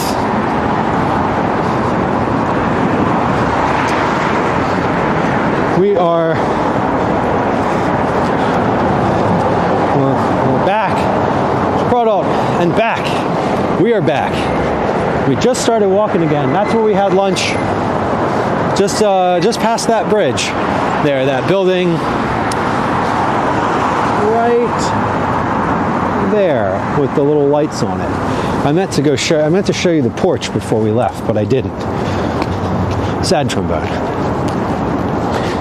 Again, there's Laurel Hill Cemetery up there on the left, which is open to the public. You can go walk around, bike, jog, walk, picnic among the tombstones. You know, whatever you want to do. Commune with yours or someone else's ancestors. What was for lunch? We had pizza. We had a pizza.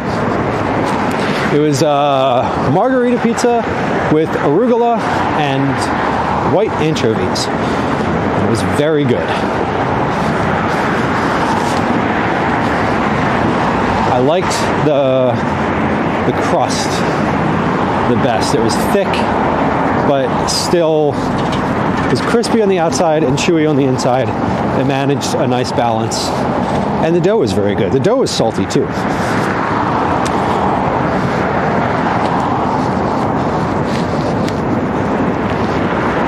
So we're now just walking again. We are on the move. We're going to be walking all the way back downtown into Philly. So from here, you can't see the skyline. We are behind some trees. We're gonna come down Kelly Drive and make one of the turns and just emerge onto a nice skyline view when we get farther down. So this is kind of the treat, right? You get out of the city, you get out of the downtown area, and you end up in this, you loop around on the Falls Bridge, and then on the way back, you get a nice view of downtown, or a nice view of the skyline. There's not much of a view going north.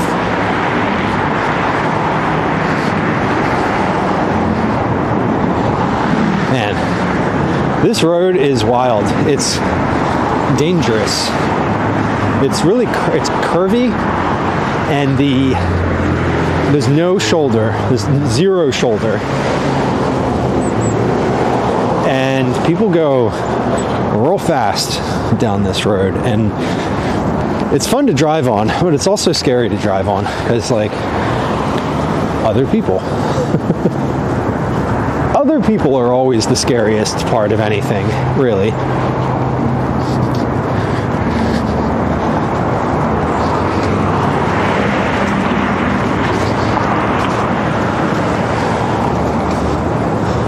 I'm just walking. The trail's pretty clear. It came through and salted this after it snowed or before it snowed. Who knows when. It's been salted for sure. The giant hill with no turn lane, right? Yeah, it's a, this road is treacherous. And I'm always shocked that more pedestrians aren't killed, honestly, because there's no shoulder and there's no curb. Like if you didn't pay attention for 1 second while you were driving along this road, you could very easily just be on this walkway, like straight through there onto the walkway. People come through here and drive into the river. Like every like couple months, there's a story of someone who's like drove off of Kelly Drive into the river. So you know it happens. Datsu, back from lunch. We had lunch too. It was very good. Walking it off now. Not walking it off, but a little digestion.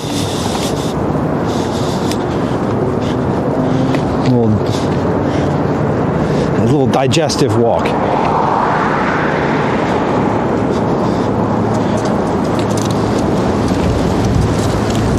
Oh yeah, that wind is at my back and it feels great.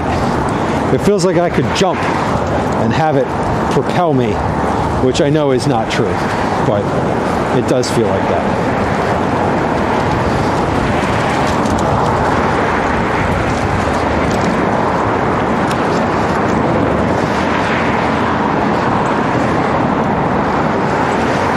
Any tire marks on the wall? There's some parts where there isn't a wall. And you can always see, if we look along this little strip here, between the road and the trail, there's there's definitely tracks, like tire tracks that come through.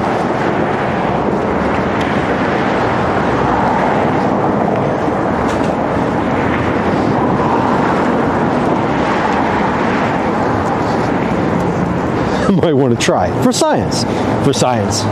Always for science. Yeah, this is not a high mountain pass road. This is a four lanes across, 2 in each direction. There's no reason to need to let anyone pass here, but it is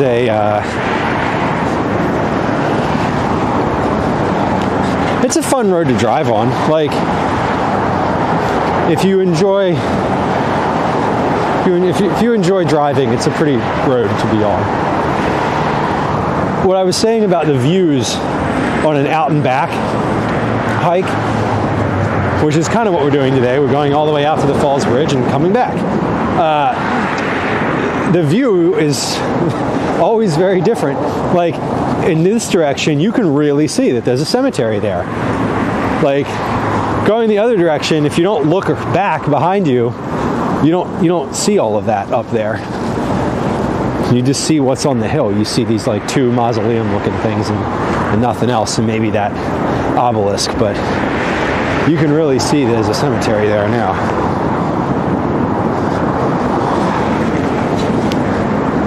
Yeah, this is just a mountain road where folks are like driving cautiously and being respectful of each other. Is like the exact opposite of this road. This road is like people driving as fast as they can because it's fun to drive on. And like, yeah, cell phone. That one's on their cell phone. That person's on their cell phone. Looking at their cell phone. Like not every driver, but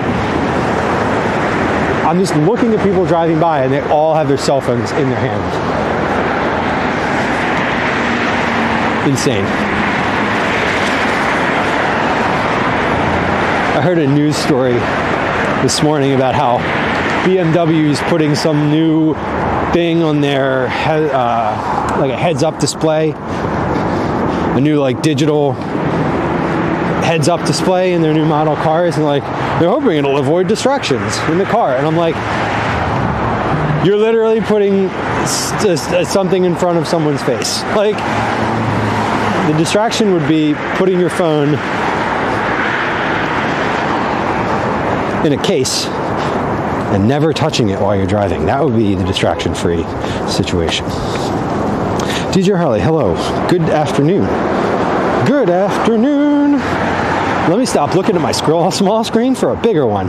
Yeah, and I think, you know, obviously their intention is like, we're going to put the information that people want in front of them so they don't have to look down.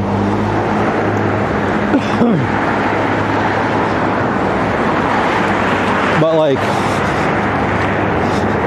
you know, there's still digital clutter in between your eyeballs and obstacles on the road.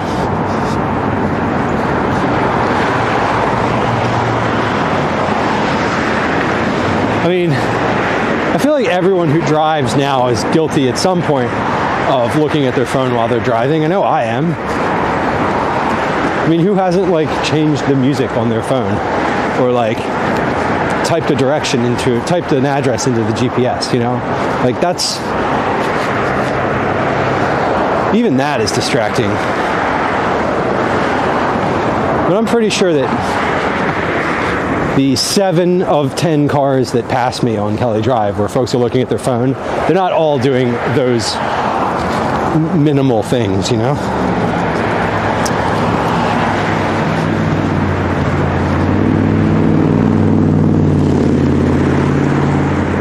In the warmer months, this place is packed with people. The little stretch that I'm doing here, this like 9K stretch between downtown and the Falls Bridge, is very much, you know, of the whole Schuylkill River Trail, which goes well north of the city. This is the whole, like the most well-used stretch of it, I would venture.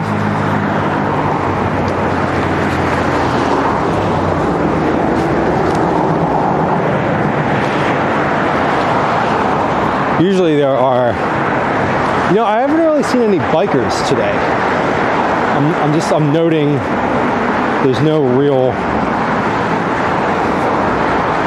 I don't think have we seen anyone on a bike? I don't think so. I've seen lots of runners, or not lots, but everyone we've seen has been runners. Except the last person that we passed was just walking. Oh, it's a lot warmer out now. Like it's probably 2 degrees warmer than it was when we first started. You can feel the difference. Maybe it's just that layer that I put on because it's not wet. I don't know. Yeah, no bikers, so Fluff. I was saying it's like, you know, lots of people in warmer times. And I'm just thinking like, yeah, no one's biking. You could bike on this today, though. It's open enough. The trail's clear enough, for sure.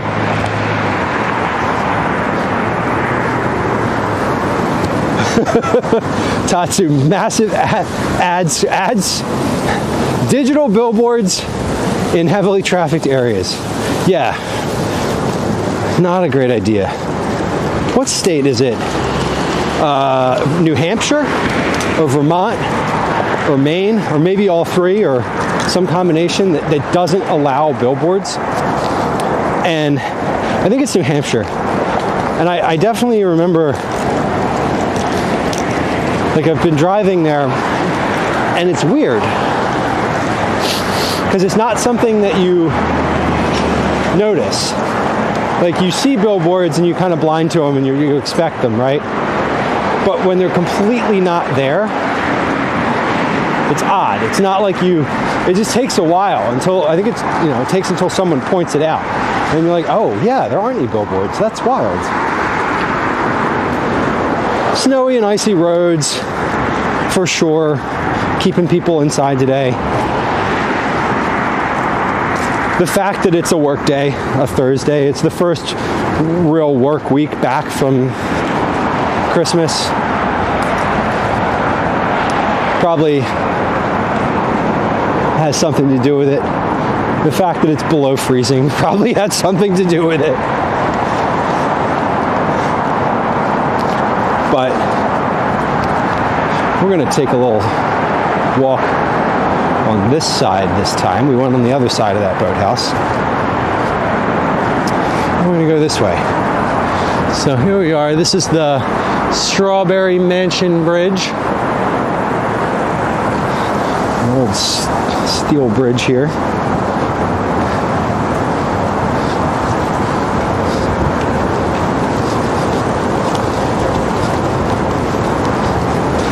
And I don't profess to be the most knowledgeable about like Philly and its history and all these places. So if I get something wrong, you know,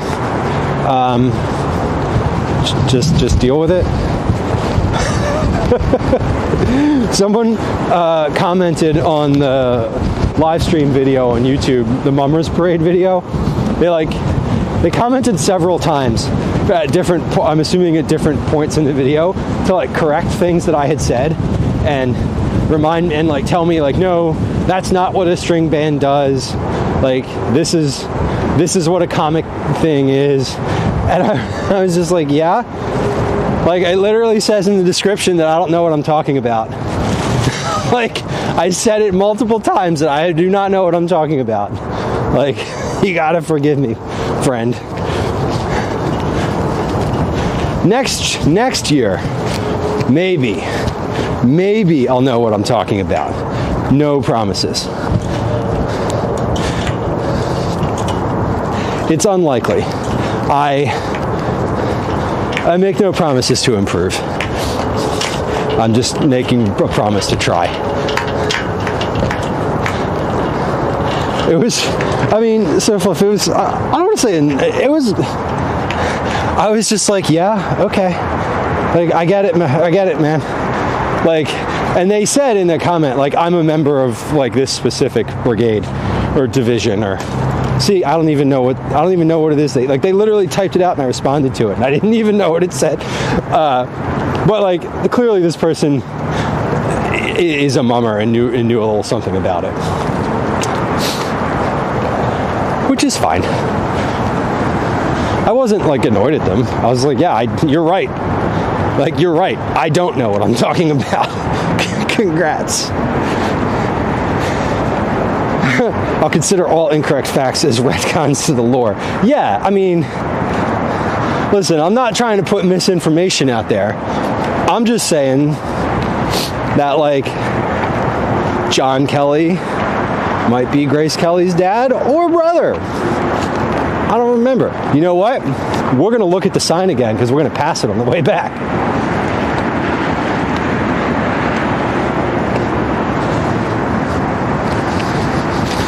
It is, fellas, it is, this type of day is so beautiful. I love this type of day.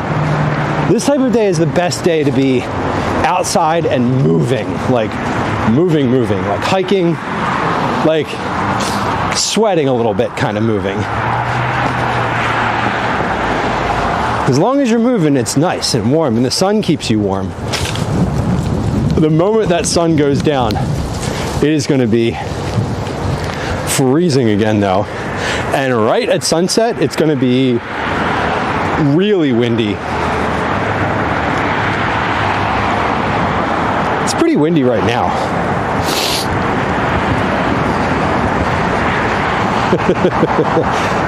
Astronaut says, I saw the comment on the Mummers video saying the costumes aren't homemade. And I was thinking clearly some of them were. Yeah, clearly some of them are. Like, I have known people in the Mummers who have made their costumes by hand.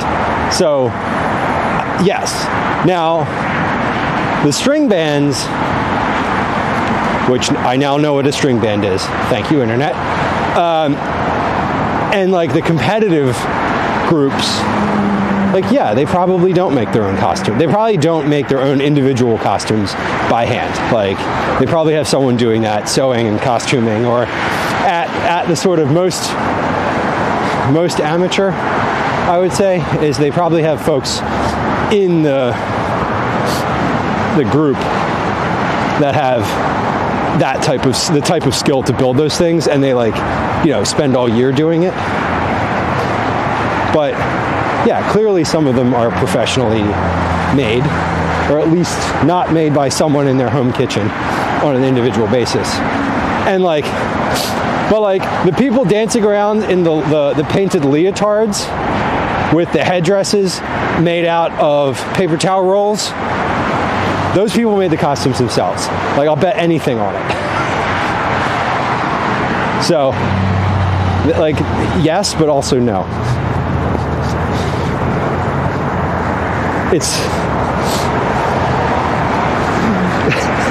I was trying to be diplomatic and be like, yeah, like, sure, some people don't make their own costumes, obviously.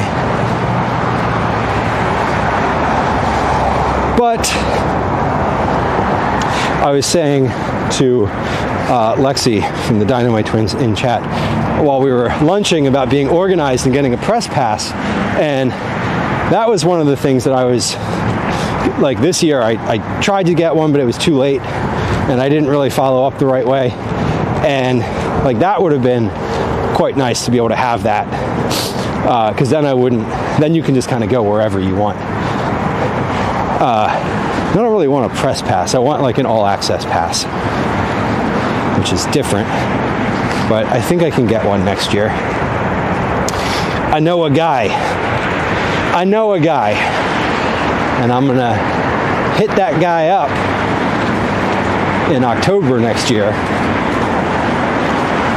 and be like, yo, let me get on that list.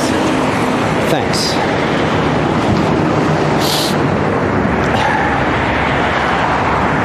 Oh man, when I first left lunch, my feet were hurting. Like, I was starting to walk again and I was like, damn, I don't know if I'm gonna do this. But now they're fine. I don't know why my feet were hurting, but they were. Let's go down here. There's a little path closer to the water. A little footpath. Here we go. Man, the Schuylkill's pretty today. I love seeing all these little ice patches. Now again, the last time there was a hurricane that had any effect on Philly, it raised the level of the Schuylkill River to the point where those cars are was underwater. So the river during the last hurricane was high, very, very high, much higher than it is now. It seems, to me, it seems pretty low right now.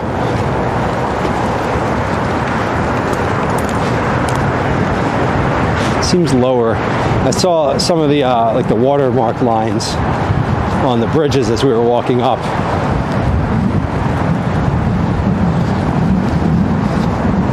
I don't know. Is the Schuylkill partially frozen? It is. There's ice on it. Yeah, there's ice on it, but like, it's not frozen solid. Let's see. This is a hefty. This isn't really that hefty. I mean, that definitely broke apart. It definitely broke when it hit the water. I was about to drag that big branch over and knock that in. I think I'll abstain. Yeah, the water's, I mean, it's frozen in some spots. It's still flowing though. We were at the Fairmount Dam earlier, and the dam said, I mean, the dam was moving quick. There was no ice at or around the dam. So the water is moving, but the surface in some areas is frozen.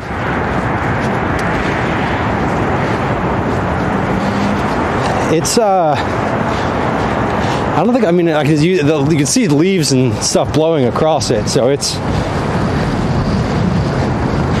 you can't, I'm sure that you can't walk on that, but I mean, I just tossed a big stick on it and nothing happened, so.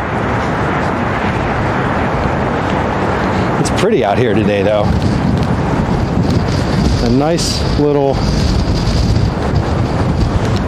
walk. Gosh, Okay, I said the wind wasn't in my face earlier, but the wind decided to prove me wrong. Okay, that's brisk, baby. That is brisk. Yeah, the river's pretty today. It is pretty out here. There's very few other people around. It's cardboard thick ice. Yeah, tattoo, exactly. It's certainly would be dangerous to walk on / impossible. It would not hold the weight. It's not cold enough now, nor has it been cold long enough to really freeze a river like that.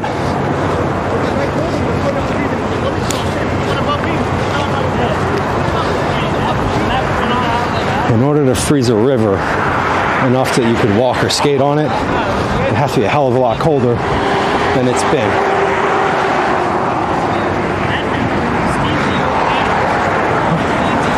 Excellent, let's go. All right, we're coming back up to the Kelly sign. We're gonna read the sign again and see what the sign says. But during the regatta season, this is all part of the activity area down here.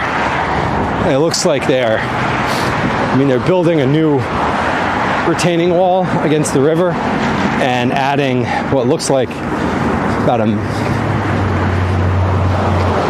2 or 3 meters worth of additional space on the side here, which is kind of nice, I guess.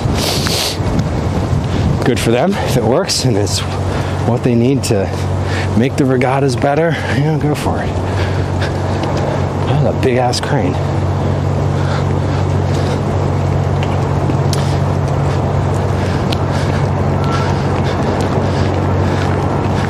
Yeah, the Schuylkill. This is where all of the, we're going to go past the grandstand again, where the races finish. All the regattas along the river here. Whoa, I just pitched my phone onto the ground and into the snow. Awesome.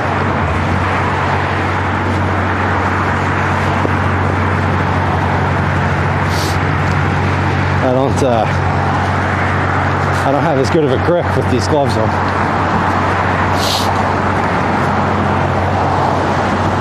All right. We're going to see what this sign says about the Kelly, for whom Kelly Drive is named, which we've learned just today. I just learned this fact today. So there's, behind this big wooden box is a statue, a bronze statue of John B. Kelly.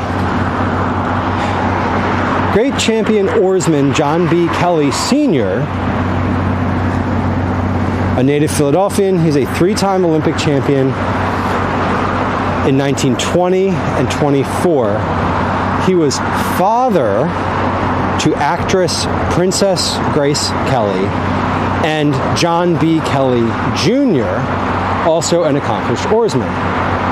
The family was active in Philadelphia's political, sporting, and civic life during the 20th century. So Jack Kelly and Grace Kelly are brother and sister. Jack Kelly is also father. So everybody was right.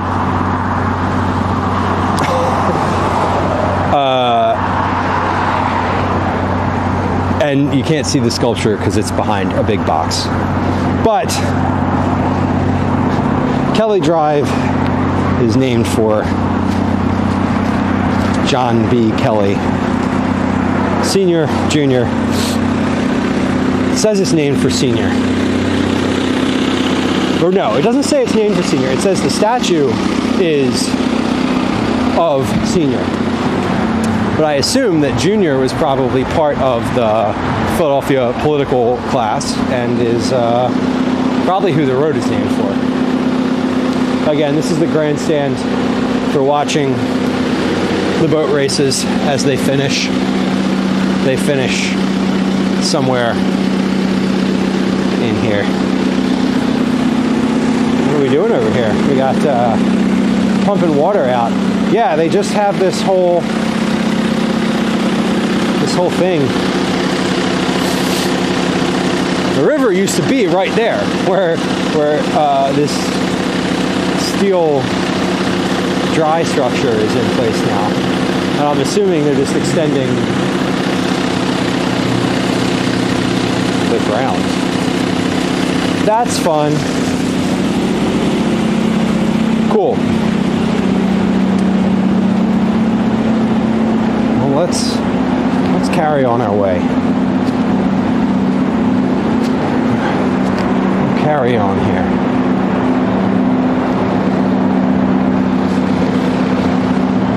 Let me just go out the side.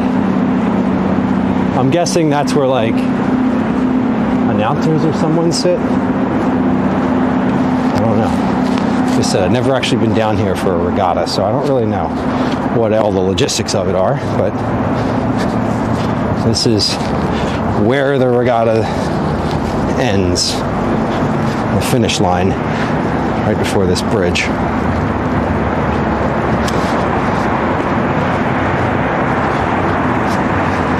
All right. We're moving. When we come around this turn here, we're going to see the skyline again. So, are we? No, we're not. We are not. We shouldn't. I don't think so. I think we have one more turn to go. Oh, whoa! I'm going to put my back to that wind for just a second. That is forceful. That is a forceful wind.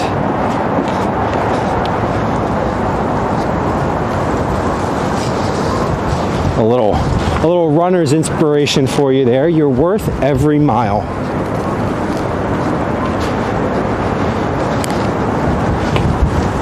Unless you are a kilometer, and then you're worth a little less than a mile. Sorry. Baker, it is a pretty day out. I said, this like within a couple degrees of freezing, but bright, complete sun is my favorite type of day to be out hiking. Always nice. Only if you're moving though. If you're still, it's pretty cold.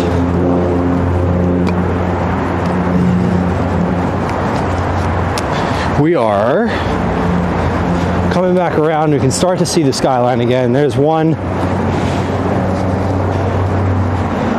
building, the FMC tower. And we're starting to see it.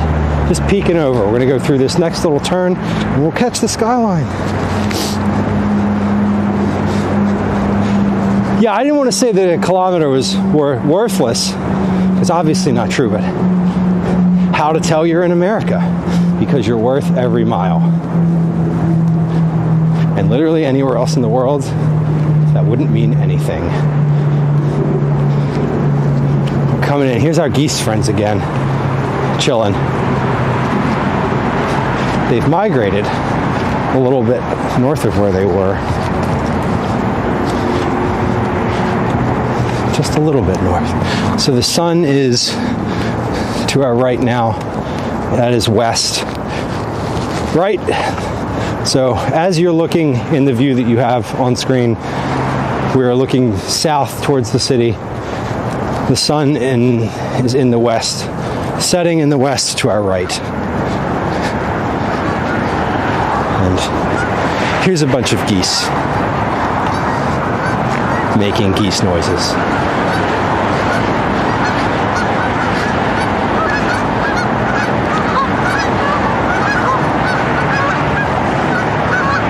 They're letting each other know that we're walking by.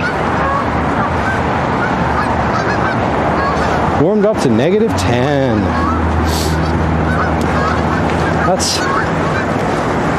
That's the -10 is just about the coldest that it's been here all year. That was in December. It got down to like -12, I think, Celsius. which is like 14 Fahrenheit. Something like that.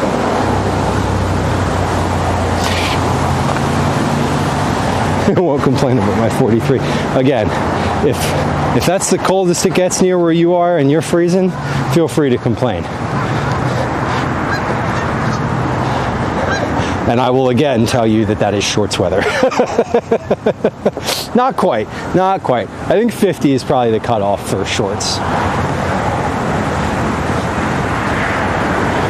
Unless you're moving. Did we see anybody in shorts today running? I saw some people in what I assume to be one layer running today, which seems adventurous. Speaking of, we'll be in the PA cold soon enough. Well, it's going to be like this for at least another week. I'm hoping Calvin and I are going to do a cabin trip coming up, and I'm hoping that we get some snow. There's been our winter cabin trip for the past it snowed the past 3 years on that trip. Last year's cabin trip was kind of intense. It snowed a lot the day that we got there. Oh, there we go, there's a biker. We got one biker for the day. One biker.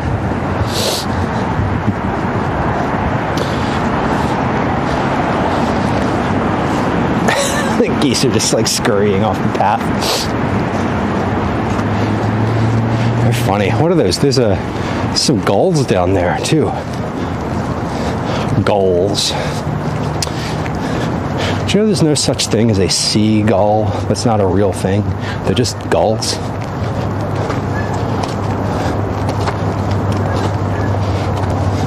Like a seagull itself is not actually a species. This goose is looking, he's the thing.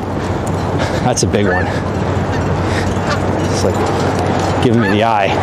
Y'all staying there or are you crossing? Go ahead. Nope. Never mind. Yeah, go ahead. I'm not gonna go. Go ahead. There they go. There they go. All right. We did it. No more danger. Hello, friends. All these geese foraging. Failing to yield for the pedestrians. Yeah. I am not in a rush, so, you know. Letting the geese do their thing. I'm gonna walk down here across this part a little bit. I'm not gonna look down because if I look down, I'm gonna have to do the whole don't like I'm gonna have to worry about stepping on goose poop, and we're just gonna let it happen if it happens. It's okay. This part of the park is really nice in the summer, spring and summer. All these trees over here make a really good spot to just like bike up and hang out for a little bit. I see a lot of folks come down through here and set up like hammocks between these trees. And you could fish off of here if you wanted to.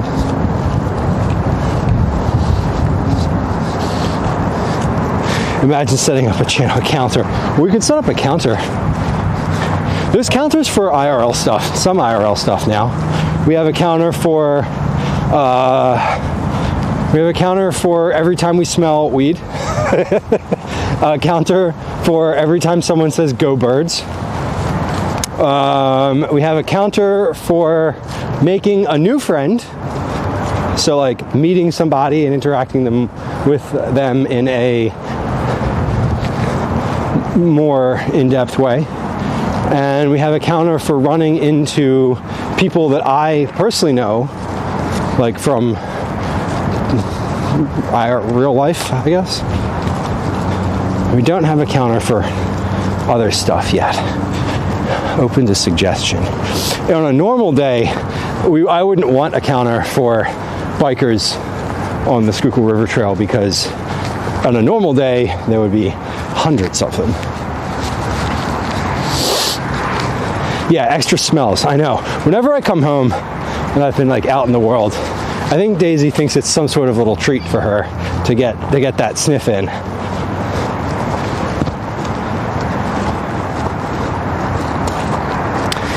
She's gonna smell that dog that said hi to me earlier.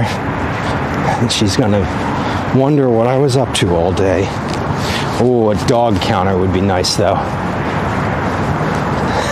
It would be, by the time summer rolls around, that dog counter would be in the hundreds. Could set up a dog counter. A dog counter would be fun.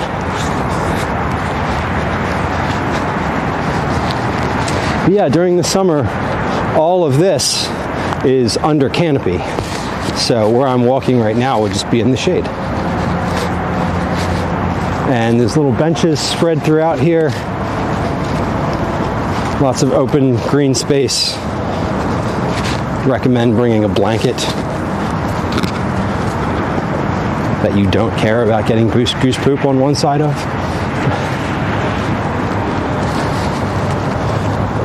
Yeah, this is a nice spot to just take a leisurely bike ride, pause here, and relax a little bit. Maybe bring a book, or a snack, or a friend.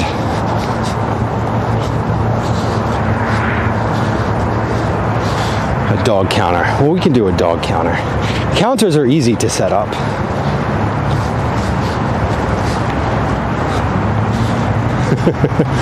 A dog counter is I'm looking for dogs, so that would be a good one.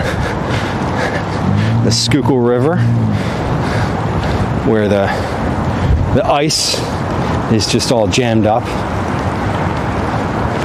This is all wind shear ice being forced on top of the ice in front of it. Every time there's a little wind, it breaks it up and it pushes it, compacts it a little more. It's neat to look at. It looks a lot like sand.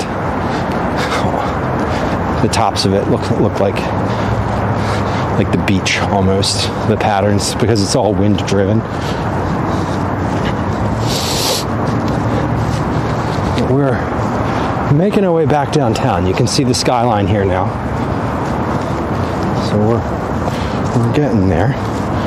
We're getting there.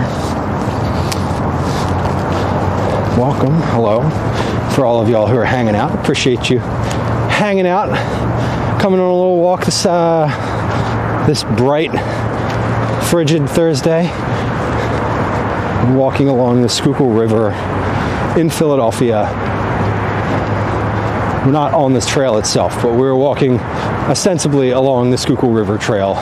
Right now we're heading south back into the city.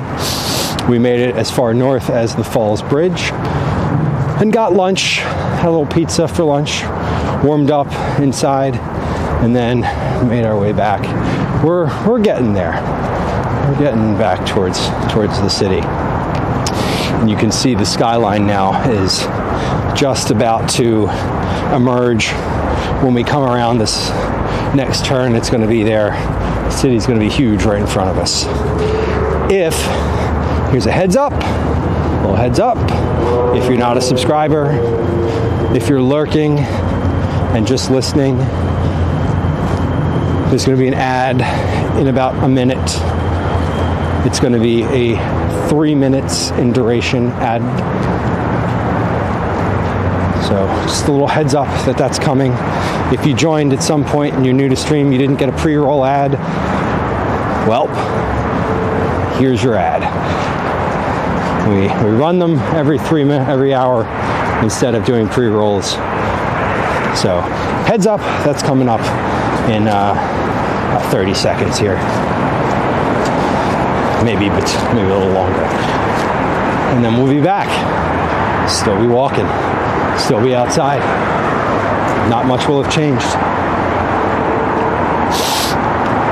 Yeah, Twinderella, we will, with the dog counter, what I will do is I'll just time limit it. Like, it can only be used globally every 2 minutes or something. Because you're right, that would happen. That would happen. This is a kind of a weird tunnel to drive through. It gets really narrow in there. It feels like someone carved it by hand. Another biker today.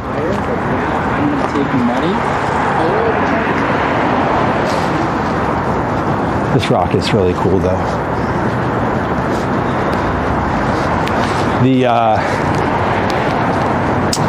other side of this rock, right around the corner here, people climb on.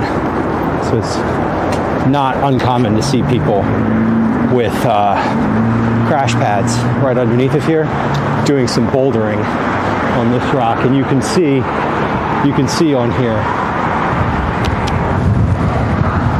the different like chalk spots from climbers. So, Odikins, I don't know if you're listening or lurking here, but here's a climbing spot for you. This is a nice little bouldering area. It's kind of cool because it goes up at an angle, and usually people have their crash pads right down here. And yeah, nice little thing to do along the Schuylkill River Trail. We're in an ad break now. Whenever you cross the trail, you have to look both ways because bikers come fast. We saw another biker just now go by. So we're getting back towards the center city area of the trail. So we're going to see a lot more people now that we are getting closer. Where we were farther north is not as well trafficked. It's still of all of the trail, like we haven't really been off of the main part of the trail that people use for recreation. Once you get past Manayunk, which we did not do today, we only made it out to East Falls. East Manayunk's the next neighborhood up.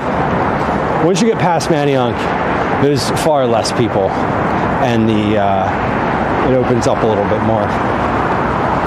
There's parts of the trail that are not paved, that are dirt or crushed stone. All right.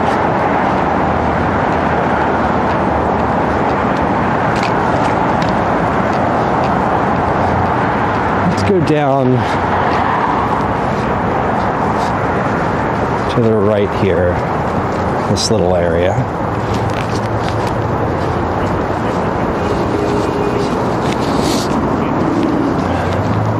This little area. Maybe now that we're on the way back, maybe we walk through and look at some of these statues for a second. This is the folks who, what do we see here? The laborer, he wrought miracles. The scientist, he weighed the stars. What else? Ellen Phillips Samuel Memorial, 1957. The terraces to the south symbolize incidents in our history: settlement of the seaboard, forming of a nation, spanning the continent. Welcome to all peoples. In this terrace is expressed the inner energies of our national life, as it was envisioned in 1957. Mix, hello. So we had the laborer, the scientist, the poet who shaped our dreams, and the preacher. He guided our ways. Good thing they're all men.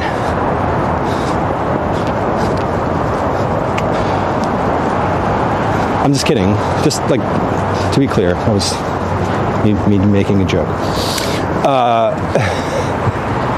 But yeah, in 1957, that's the vision of who formed the country. Interesting.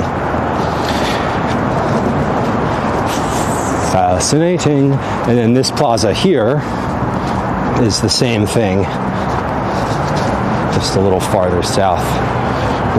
What's going on in here? Let's check this one out.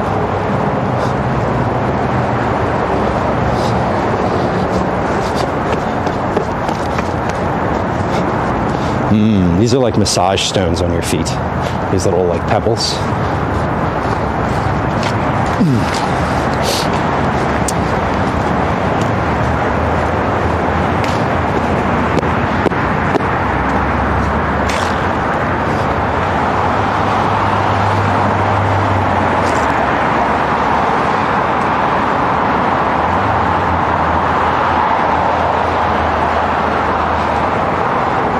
Welcoming to freedom, flanked by the slave and the immigrant, with malice toward none, with charity for all, with firmness in the right, as God gives us to see the right, let us strive to finish the work we are in. Abraham Lincoln. William Cullen Bryant. Here the free spirit of mankind at length throws its last fetters off, and who shall place a limit to the giant's unchained strength or curb his swiftness in the forward race? Interesting.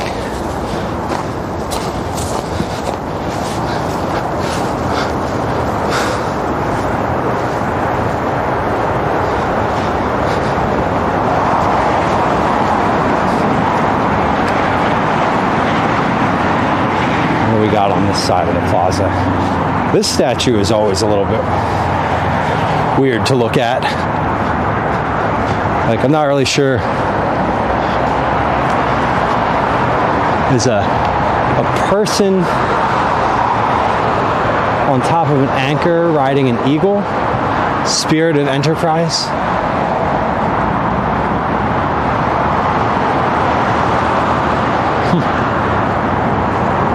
And then we've got spanning the continent.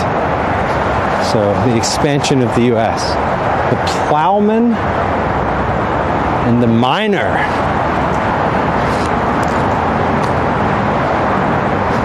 Good Lord, that's a big axe.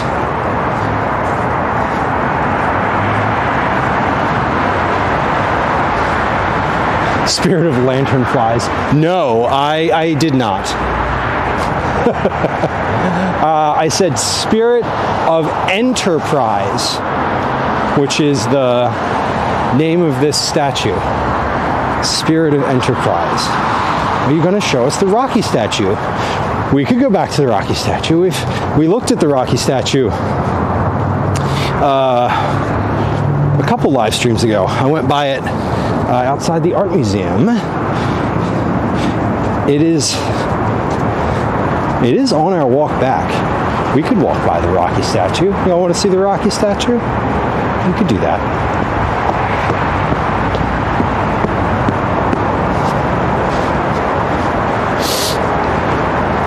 Spanning with two N's.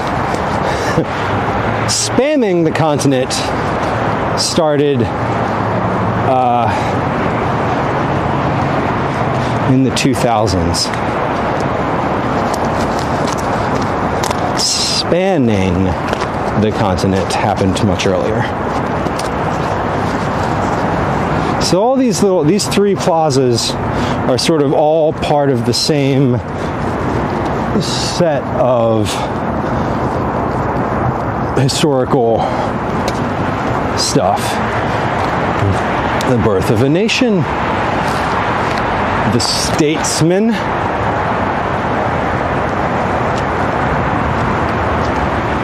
the revolutionary soldier,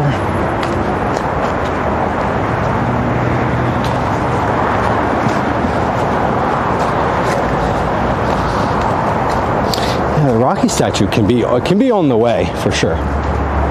The Quaker, hey, now you know you're in Pennsylvania. Settling of the seaboard. As far as I understood, the seaboard was already settled. long before any one of these folks got here. All right. We are walking back now, and we're going to come around this turn and it's going to feel like we're right in the middle of the city again as soon as we kind of come around this last little bend in the road. We're walking back. There's a little snowman. We're walking back towards downtown. We're heading south on the Schuylkill River Trail. This is coming into the Boathouse Row area. If you were to look up pictures of Boathouse Row, it's one of the more,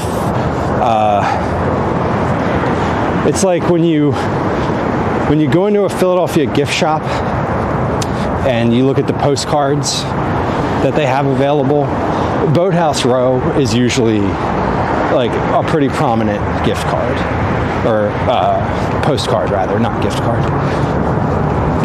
But Boathouse Row, all lit up at night, is pretty. They have lights sort of on the perimeters and edges of the buildings, so that at night they kind of look, you can see the shape and structure of all the buildings, all edged in nice lighting.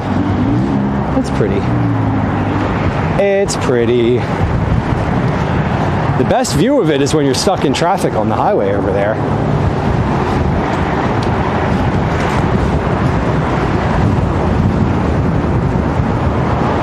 Probably the one good part about being stuck in traffic on 76 at night is getting past Boathouse Row. So here we are, coming around the turn. There's downtown.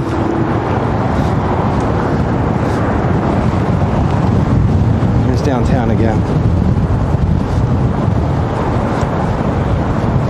Yay, I got my steps for the day, obviously. Was there ever a doubt? I have tripled my step goal for the day. There's a goose. Buddy, you lost? Nope. Just getting some alone time. Makes sense to me.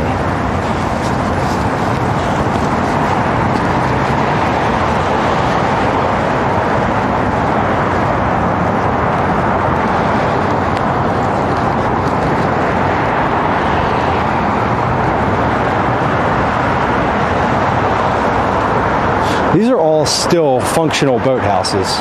So some of them have signs up that you can tell what like school they are. But a lot of these are university boathouses. Because if you are in a college in Philadelphia and you are on the crew team, this is the river you're rowing in, and this is where they store the boats. Philadelphia Girls Rowing Club since 1938. That's that one. 1938.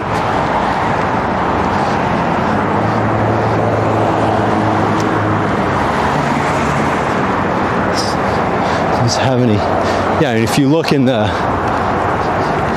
front of that one, it's just filled with boats. I don't know what that one is. This one is Penn Athletic Club Rowing Association. So like I said, these are functional boathouses. I mean, these aren't just like historical decoration. This is still where the crew teams meet. University of Pennsylvania. There we go. It's the Penn logo.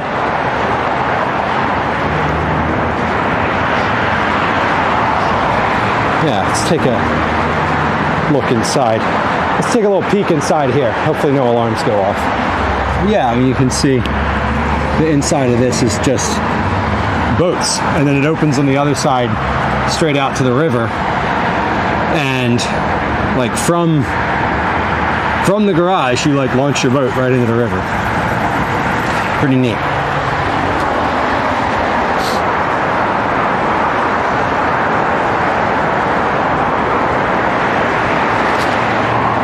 Boathouse Row.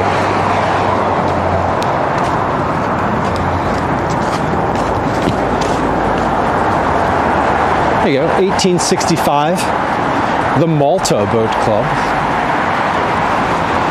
I don't know who that is, but 1965s, a little while ago.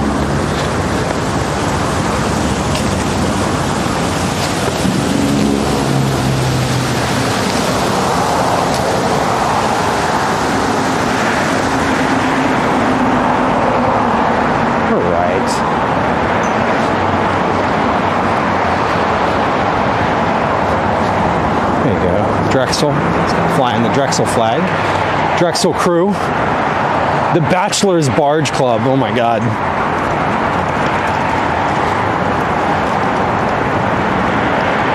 What a name.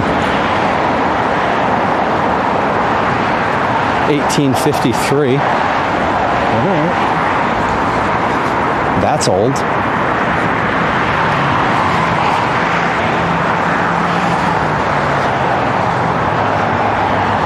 Jefferson rowing. I don't even know what that is. Jefferson. It feels like a high school. Oh, here we go. Pennsylvania Barge Club, Philadelphia Frostbite Regatta, LaSalle.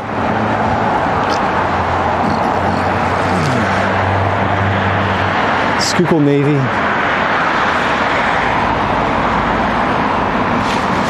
The Schuylkill Navy of Philadelphia, the sign says. The oldest governing body of amateur athletics in America was established in 1858.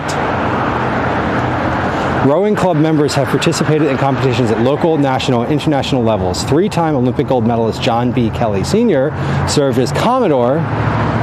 It hosts some of the largest regattas in the world on the Schuylkill River, one of the nation's premier courses. Boathouse Row here is an icon of Philadelphia and of rowing. Interesting. An icon of rowing. During the fall, like every other weekend, this Kelly Drive, this whole road is closed for the purposes of regattas. There's quite a few of them, so that sign certainly tracks to be true. Alrighty, let's go to the right here. We'll cross through this little area, past the Cosmic Cafe, past the bike rentals, past the Cider House Bar, which, by the way, when we passed here earlier, the Cider House Bar was open. At least the front of it was open. I don't know if they were serving anybody, or if you could get served there. But this is another. Inside of here, there's like a whole rec center with a basketball court. Inside of this large building that we're passing. Yeah, watch out for the boat crossing. Man, I'm not trying to get hit with a boat right now.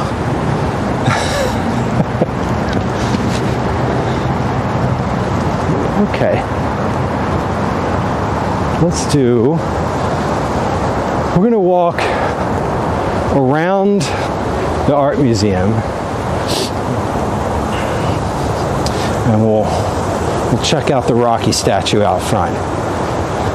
There's going to be I'm going to guess that there's going to be a line of people ready to take photos at the Rocky statue. There usually is. Well, the last time we went, it was also a bit jarringly cold, and there was only one person there, or one group.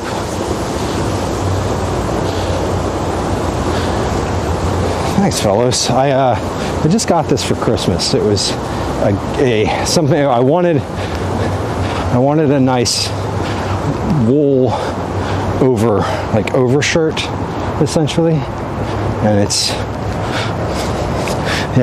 comes down to this like mid thigh, and it has like a little bottom to it, so it keeps your thighs warm. That cold, the wind like whips along and hits the front of your thighs where your pants are tight. Keeps that from happening, which I love. So let's go. I'm going to go around the art museum. This is the art museum right in front of us. So we're going to go around. Kilometers today so far, 15.8. 15.8. Yeah, and it's almost 100% wool. It's like 96% wool and like 4% polyester or something like that. And right now I have 3 layers on. I have a base layer, which is cotton. I have a wool button-down shirt, and then I have this wool overshirt on, and that's it. And I'm in the sun. I'm obviously walking consistently, but I am sweating. Like, that base layer that I have on is wet. Like, I can feel it. And I'm really glad I changed out of that sweatshirt I had on, because that was also cotton and was wet. And if I'd have come back out in that, it would have been real cold. Whew. You know, I haven't had a hill all day.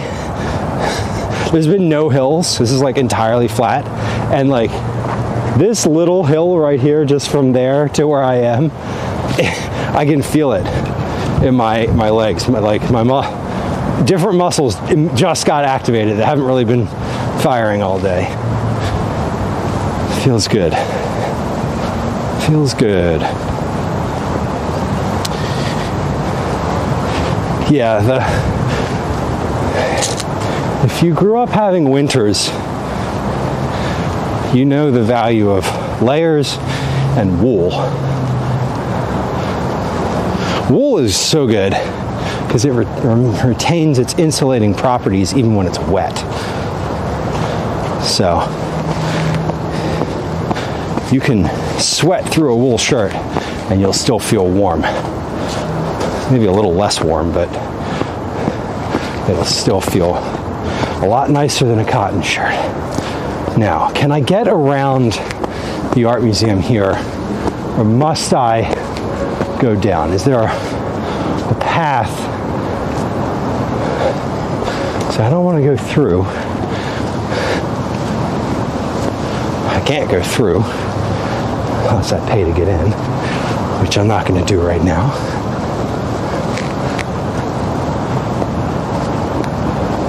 And I think I can get around here. I'm going to try to go around to the right or to the left. Not to the right. Yeah, maybe I can go that way. I just don't know if there's actually a little sidewalk around here or not. I know, Baker. You know, I was on stream on Tuesday, and I was wearing shorts, and we did the fit check, and some folks were like, do you work out? Like, do you have do you work out your legs? I'm like, no, not really. I just walk everywhere. Enthusiastically. Oh, good. We can go around the building. Fantastic. This goes all the way around. I was hoping that we didn't have to go down by the road again. That would be annoying. That's right. We're coming to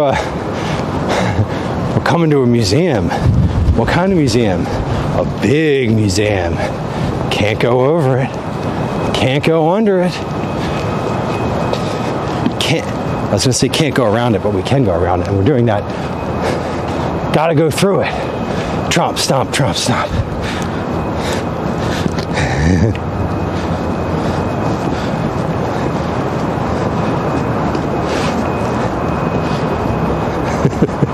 Malta, or Sons of Malta, is a secret society like the Freemasons, but didn't survive the Civil War. Okay. Well, the Malta boathouses certainly trying their best in name, if not anything else. casually flex his quads. I work out insofar as I ride a Peloton and walk a lot. That's my, I don't have like leg day. There's no leg day. Legs are just part of cardio. When I do strength training, I don't do any legs. It's all upper body. Here we are. This is the actually the back of the art museum, but it serves as the front. Design-wise, I believe this is meant to be the back of the museum, and where we just passed or where we just came from, the other side is the front from a design perspective, but this is the top of the steps. We came out at the top of the rocky steps. So hey, rocky statue coming up. Want to see some statuary? We're going to be there in just a moment. But here we are. This is the top of the steps. We didn't see this last time because there was a big statue here, but here's the rocky piece at the top, looking out over the city.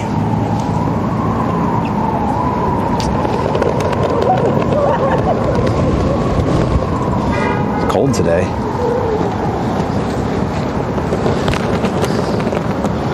There's the skyline.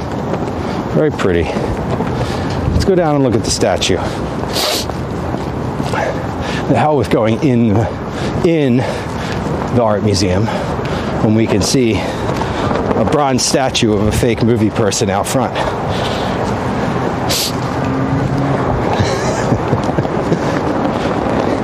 Ooh, no, I'm not going to run up these steps today. No, thank you. We'll watch this guy run up the steps, though. He's into it. Here he goes. Da-da-da, da-da-da, da-da-da, da-da-da, da-da-da. There he goes. He's almost at the top. Is he going to turn around? Is he going to turn around? Is he going to do it? Is he going to do it? Oh, he didn't do it. Oh, no, he's not at the top. Turn around. Throw the arms. Nope. Okay. I was hoping he was going to do the Rocky pose.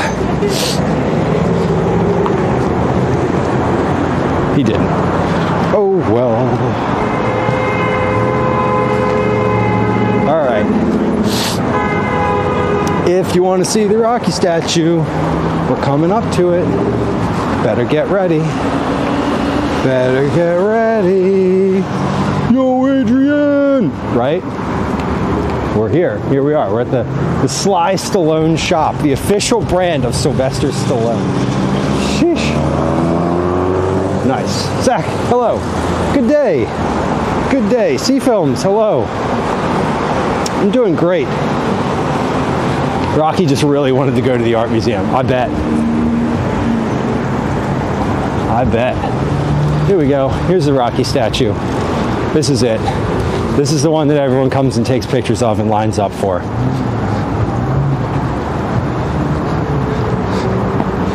This, I believe this statue was donated by Sylvester Stallone.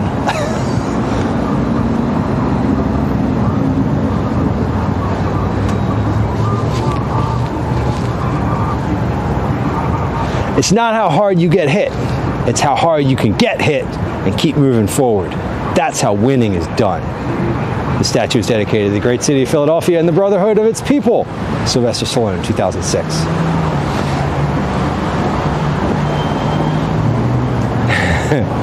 It's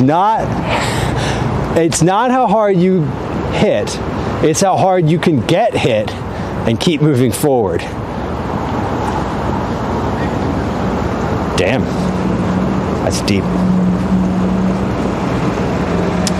That's deep. All right. We saw the statue. We did it. We're going back towards the river, Schuylkill River Trail. We're gonna keep moving on the trail. We basically came around the art museum and we just did a loop around the art museum. and we're going to kind of go right back to where we were. Not entirely. We're going to take a little, we're cutting a little section off of it, but that's okay. There you go, Ty. You're welcome. Got that Rocky statue in. Everybody runs up these steps. Look at this. Eagles season.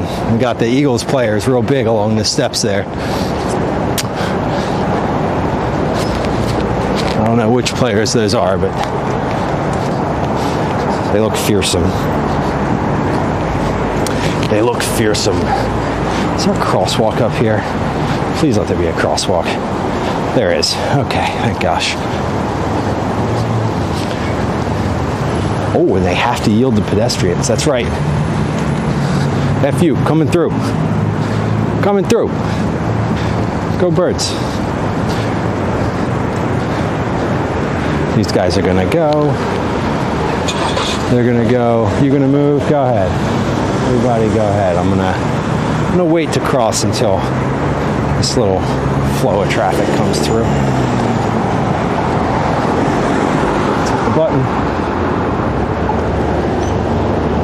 Are we going? Nope.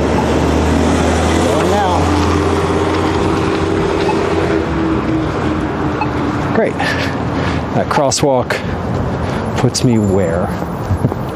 Well, there's no crosswalk to go farther, so I guess I'll go this way. Good. We did not yet get a Go Birds today. Master of Splits, there you go. Welcome in. Welcome in. Yo, Adrian! I always thought Adrian was the trainer until I saw the Rocky movies. I always just thought he was like yelling at his trainer. I didn't realize it was like his lady friend. Maybe you too didn't realize that and are just learning this information now. If so, welcome. All right. Cross. Well, that road is most definitely closed. There isn't even a road there to be walked on.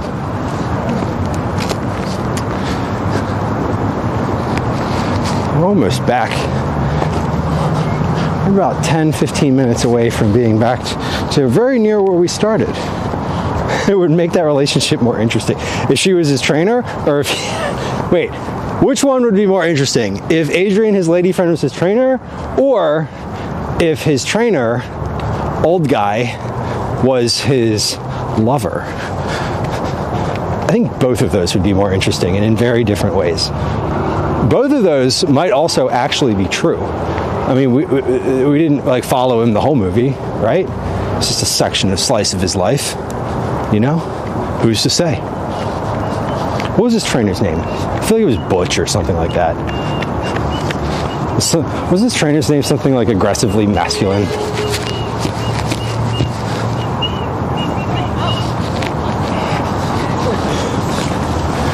I'm really recording right now. There's a little skate park here. This thing is cool. Mickey. Hey, Mickey.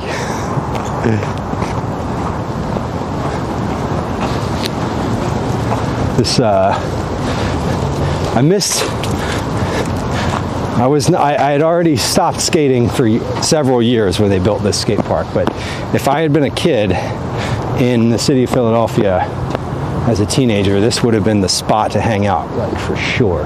This place is phenomenal. It's all just for skating and biking.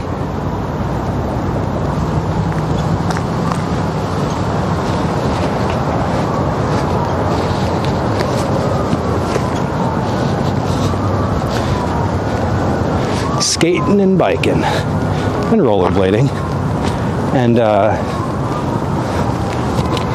whatever other X-Treme sports people participate in these days.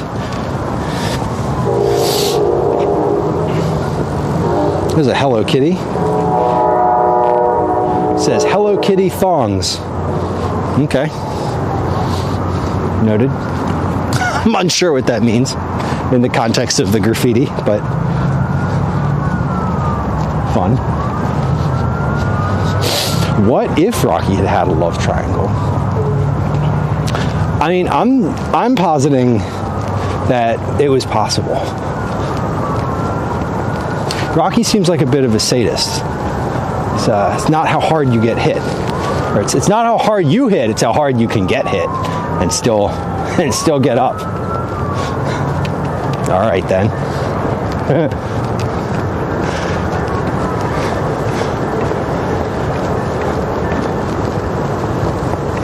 Skyline looks kind of cool from here. It's neat. This trail just like drops you right in the middle of the city. From the peaceful banks of the Schuylkill directly downtown. I do love watching skateboarding too, Baker. It's fun. I was not great at it. I had like some things that I was good at, but like I never learned how to kickflip. Like I would be very comfortable like ollieing down a big flight of steps, but I'd never learned how to kickflip. So yeah, skateboarding for me was more about like having friends and being able to get around. It was as much a transportation method as it was like learning tricks for me. I was a bit too robust for skateboarding. That's fair. I mean, it's pretty intense activity, especially on like your joints and your knees. I stopped skating basically like freshman year of college, like right after high school, because it hurt. Because my body didn't like me doing it anymore, even at that age. I'd like, you know, jump down something and I'd hit the bottom. And I remember skating in the quad at my school and trying to like jump over this section where there was a bunch of bushes, like from like one level to another. And I did it, and like when I landed, I just landed all weird. Like a couple times, and it just like I couldn't do it anymore. I was like, I can't, like this hurts. And I was just not all about it anymore after that. And I didn't really need it to get around to class. Like I just walked everywhere to class. So by that time I was skating at home because I would like skate to go out and like do things and go places. And then I like started driving, and that kind of went away a little bit. And then like I went to college and didn't drive anywhere. I walked everywhere. I didn't really need to skate, and was more interested in just like hanging out. So I stopped.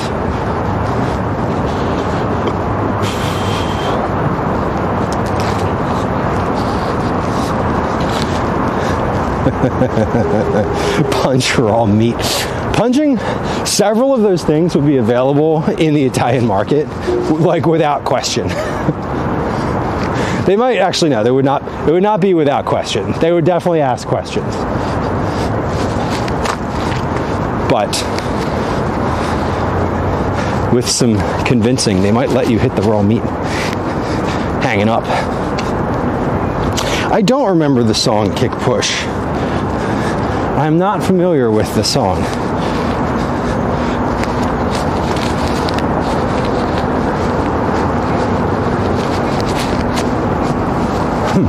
We are coming back into it. Like I was saying when we walked out this direction earlier, we're coming along up to basically right here is where the Schuylkill Banks start.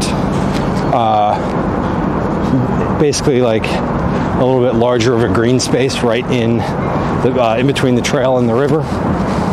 So the banks are a really great spot to hang out for picnics or just going out in general. Schuylkill Banks are a good spot where you're like, good spot for like a late spring, summer, fall like date spot. You don't want to go to a restaurant. You don't want to come down. You don't want to like go to a bar, or whatever. You just kind of want to hang out for an hour or two. Grab a couple cans of something and come hang out in the Schuylkill Banks right around sunset. It's romantic. Not really. It is nice though. A hip-hop song about skateboarding by Lupe Fiasco. Well, I know who that is. I just don't remember the song. Or maybe I never heard it. I'm not sure. There's our freight train tracks over here at the big engines and just idling. They might come by it, might start moving at some point. When they start moving, it's kind of, it's very intense because all the cars kind of like snap together essentially, or the tension, you can hear the sound of the cars like tensing or getting under tension when the engine starts to roll. 2006 he films. That is the year I graduated college. So I certainly was around and into music. I bet I've heard it. If I listened to it, if I turned it on, I bet it would ring a bell.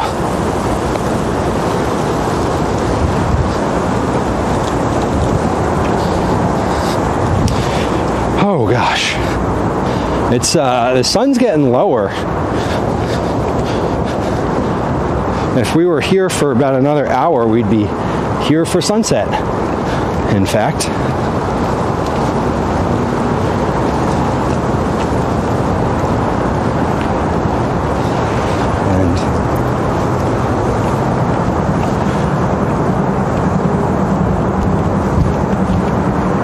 And we're not going to be here for sunset because that's an hour from now, and we're here right now. So just imagine the sun setting, and that's what it would be like.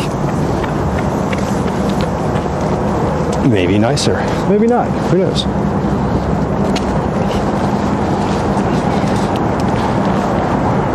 Lots more people down this section of the trail.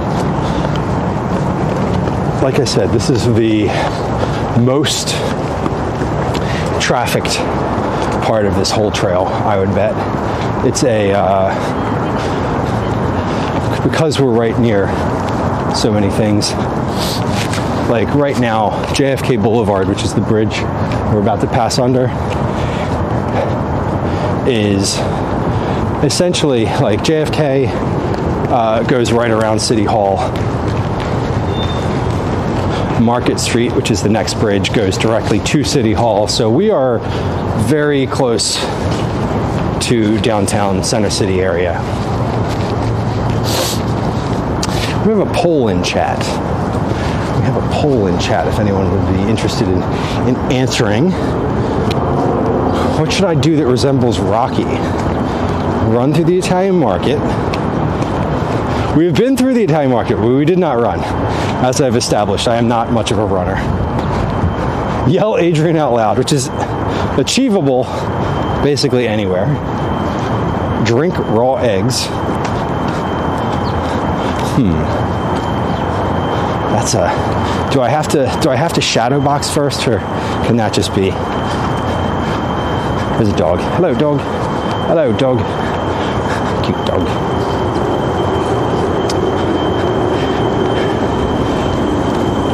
Run up the steps or punch raw meat. How is punch raw meat getting so many votes?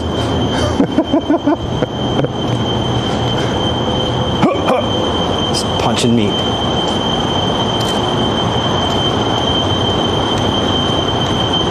Ooh. A lot of steps today. We're going to crack 20,000 steps before the end of the stream. For sure. Not in Getty. Welcome in. Hello.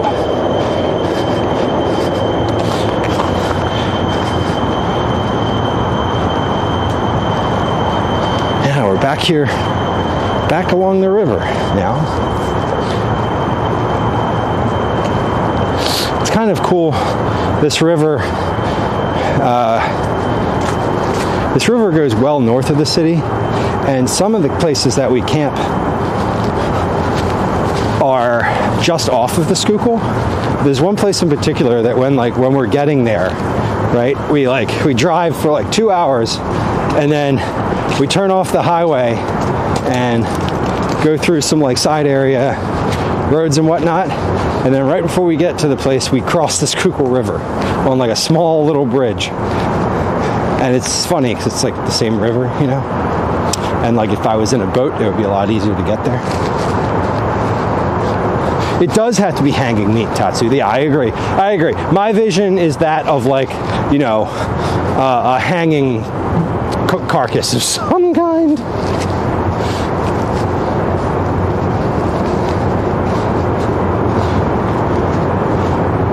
Oh man, I can't vote. I don't know what I would vote for.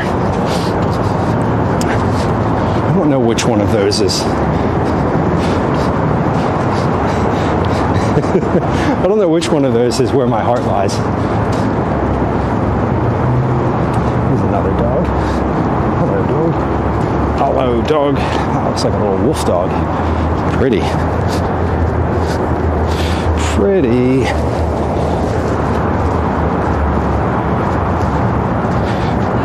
Yeah, we're gonna, yep, we cracked 23,000 steps. Almost at 18 kilometers. I said that our walk today was going to be about 18 kilometers, and that's right on where we're at. I mean, I put it into a map last night, so I kind of knew that.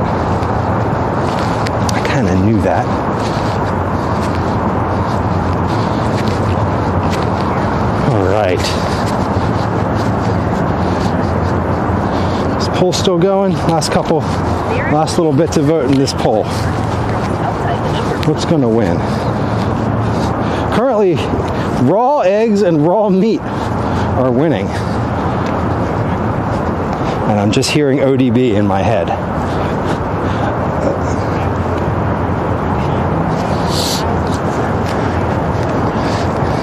If you get that reference, thanks.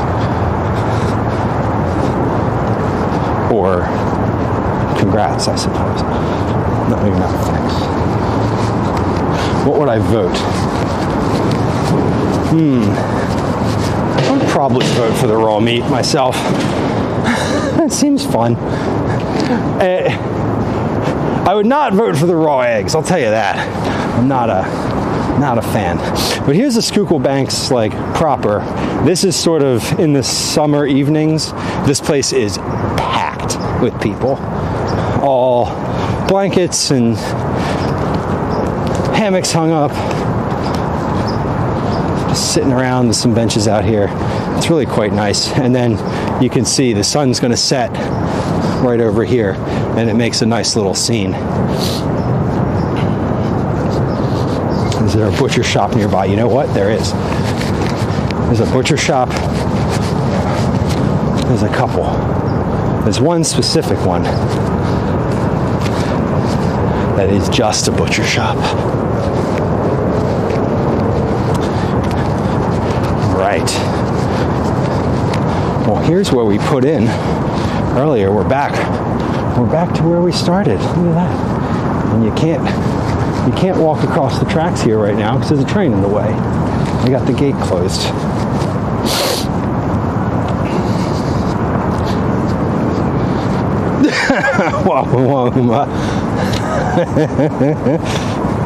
Just electrify it and it'll gain sentience, and you know, we'll put it in front of a yes or no decision making board and prod it with an electrical cable. All right, we're going to cross back this way. Excuse me. Yeah, I don't really want to buy anything, but like, you got any meat hanging up in the back? I could just maybe like give a little two, you know? Oh, you've never been asked that before? That's weird. No one's ever asked you to punch the side of cow that you have hanging up? Really? Strange.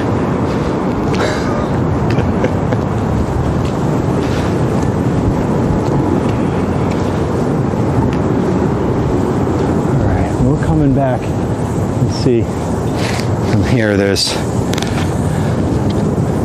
back up the river from where we came just a little bit ago. There's the Schuylkill Banks boardwalk there. We've walked along that a time or two. Actually, no, just once. Coming back towards the dog park. Now, had we a dog command,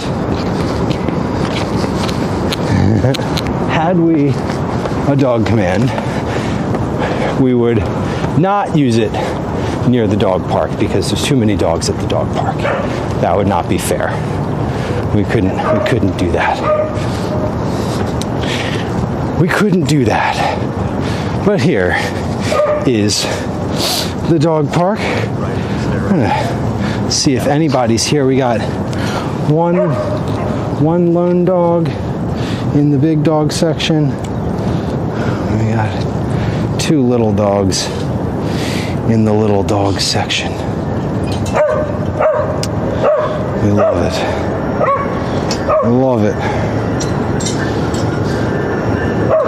Love it, love it. All right. This is where we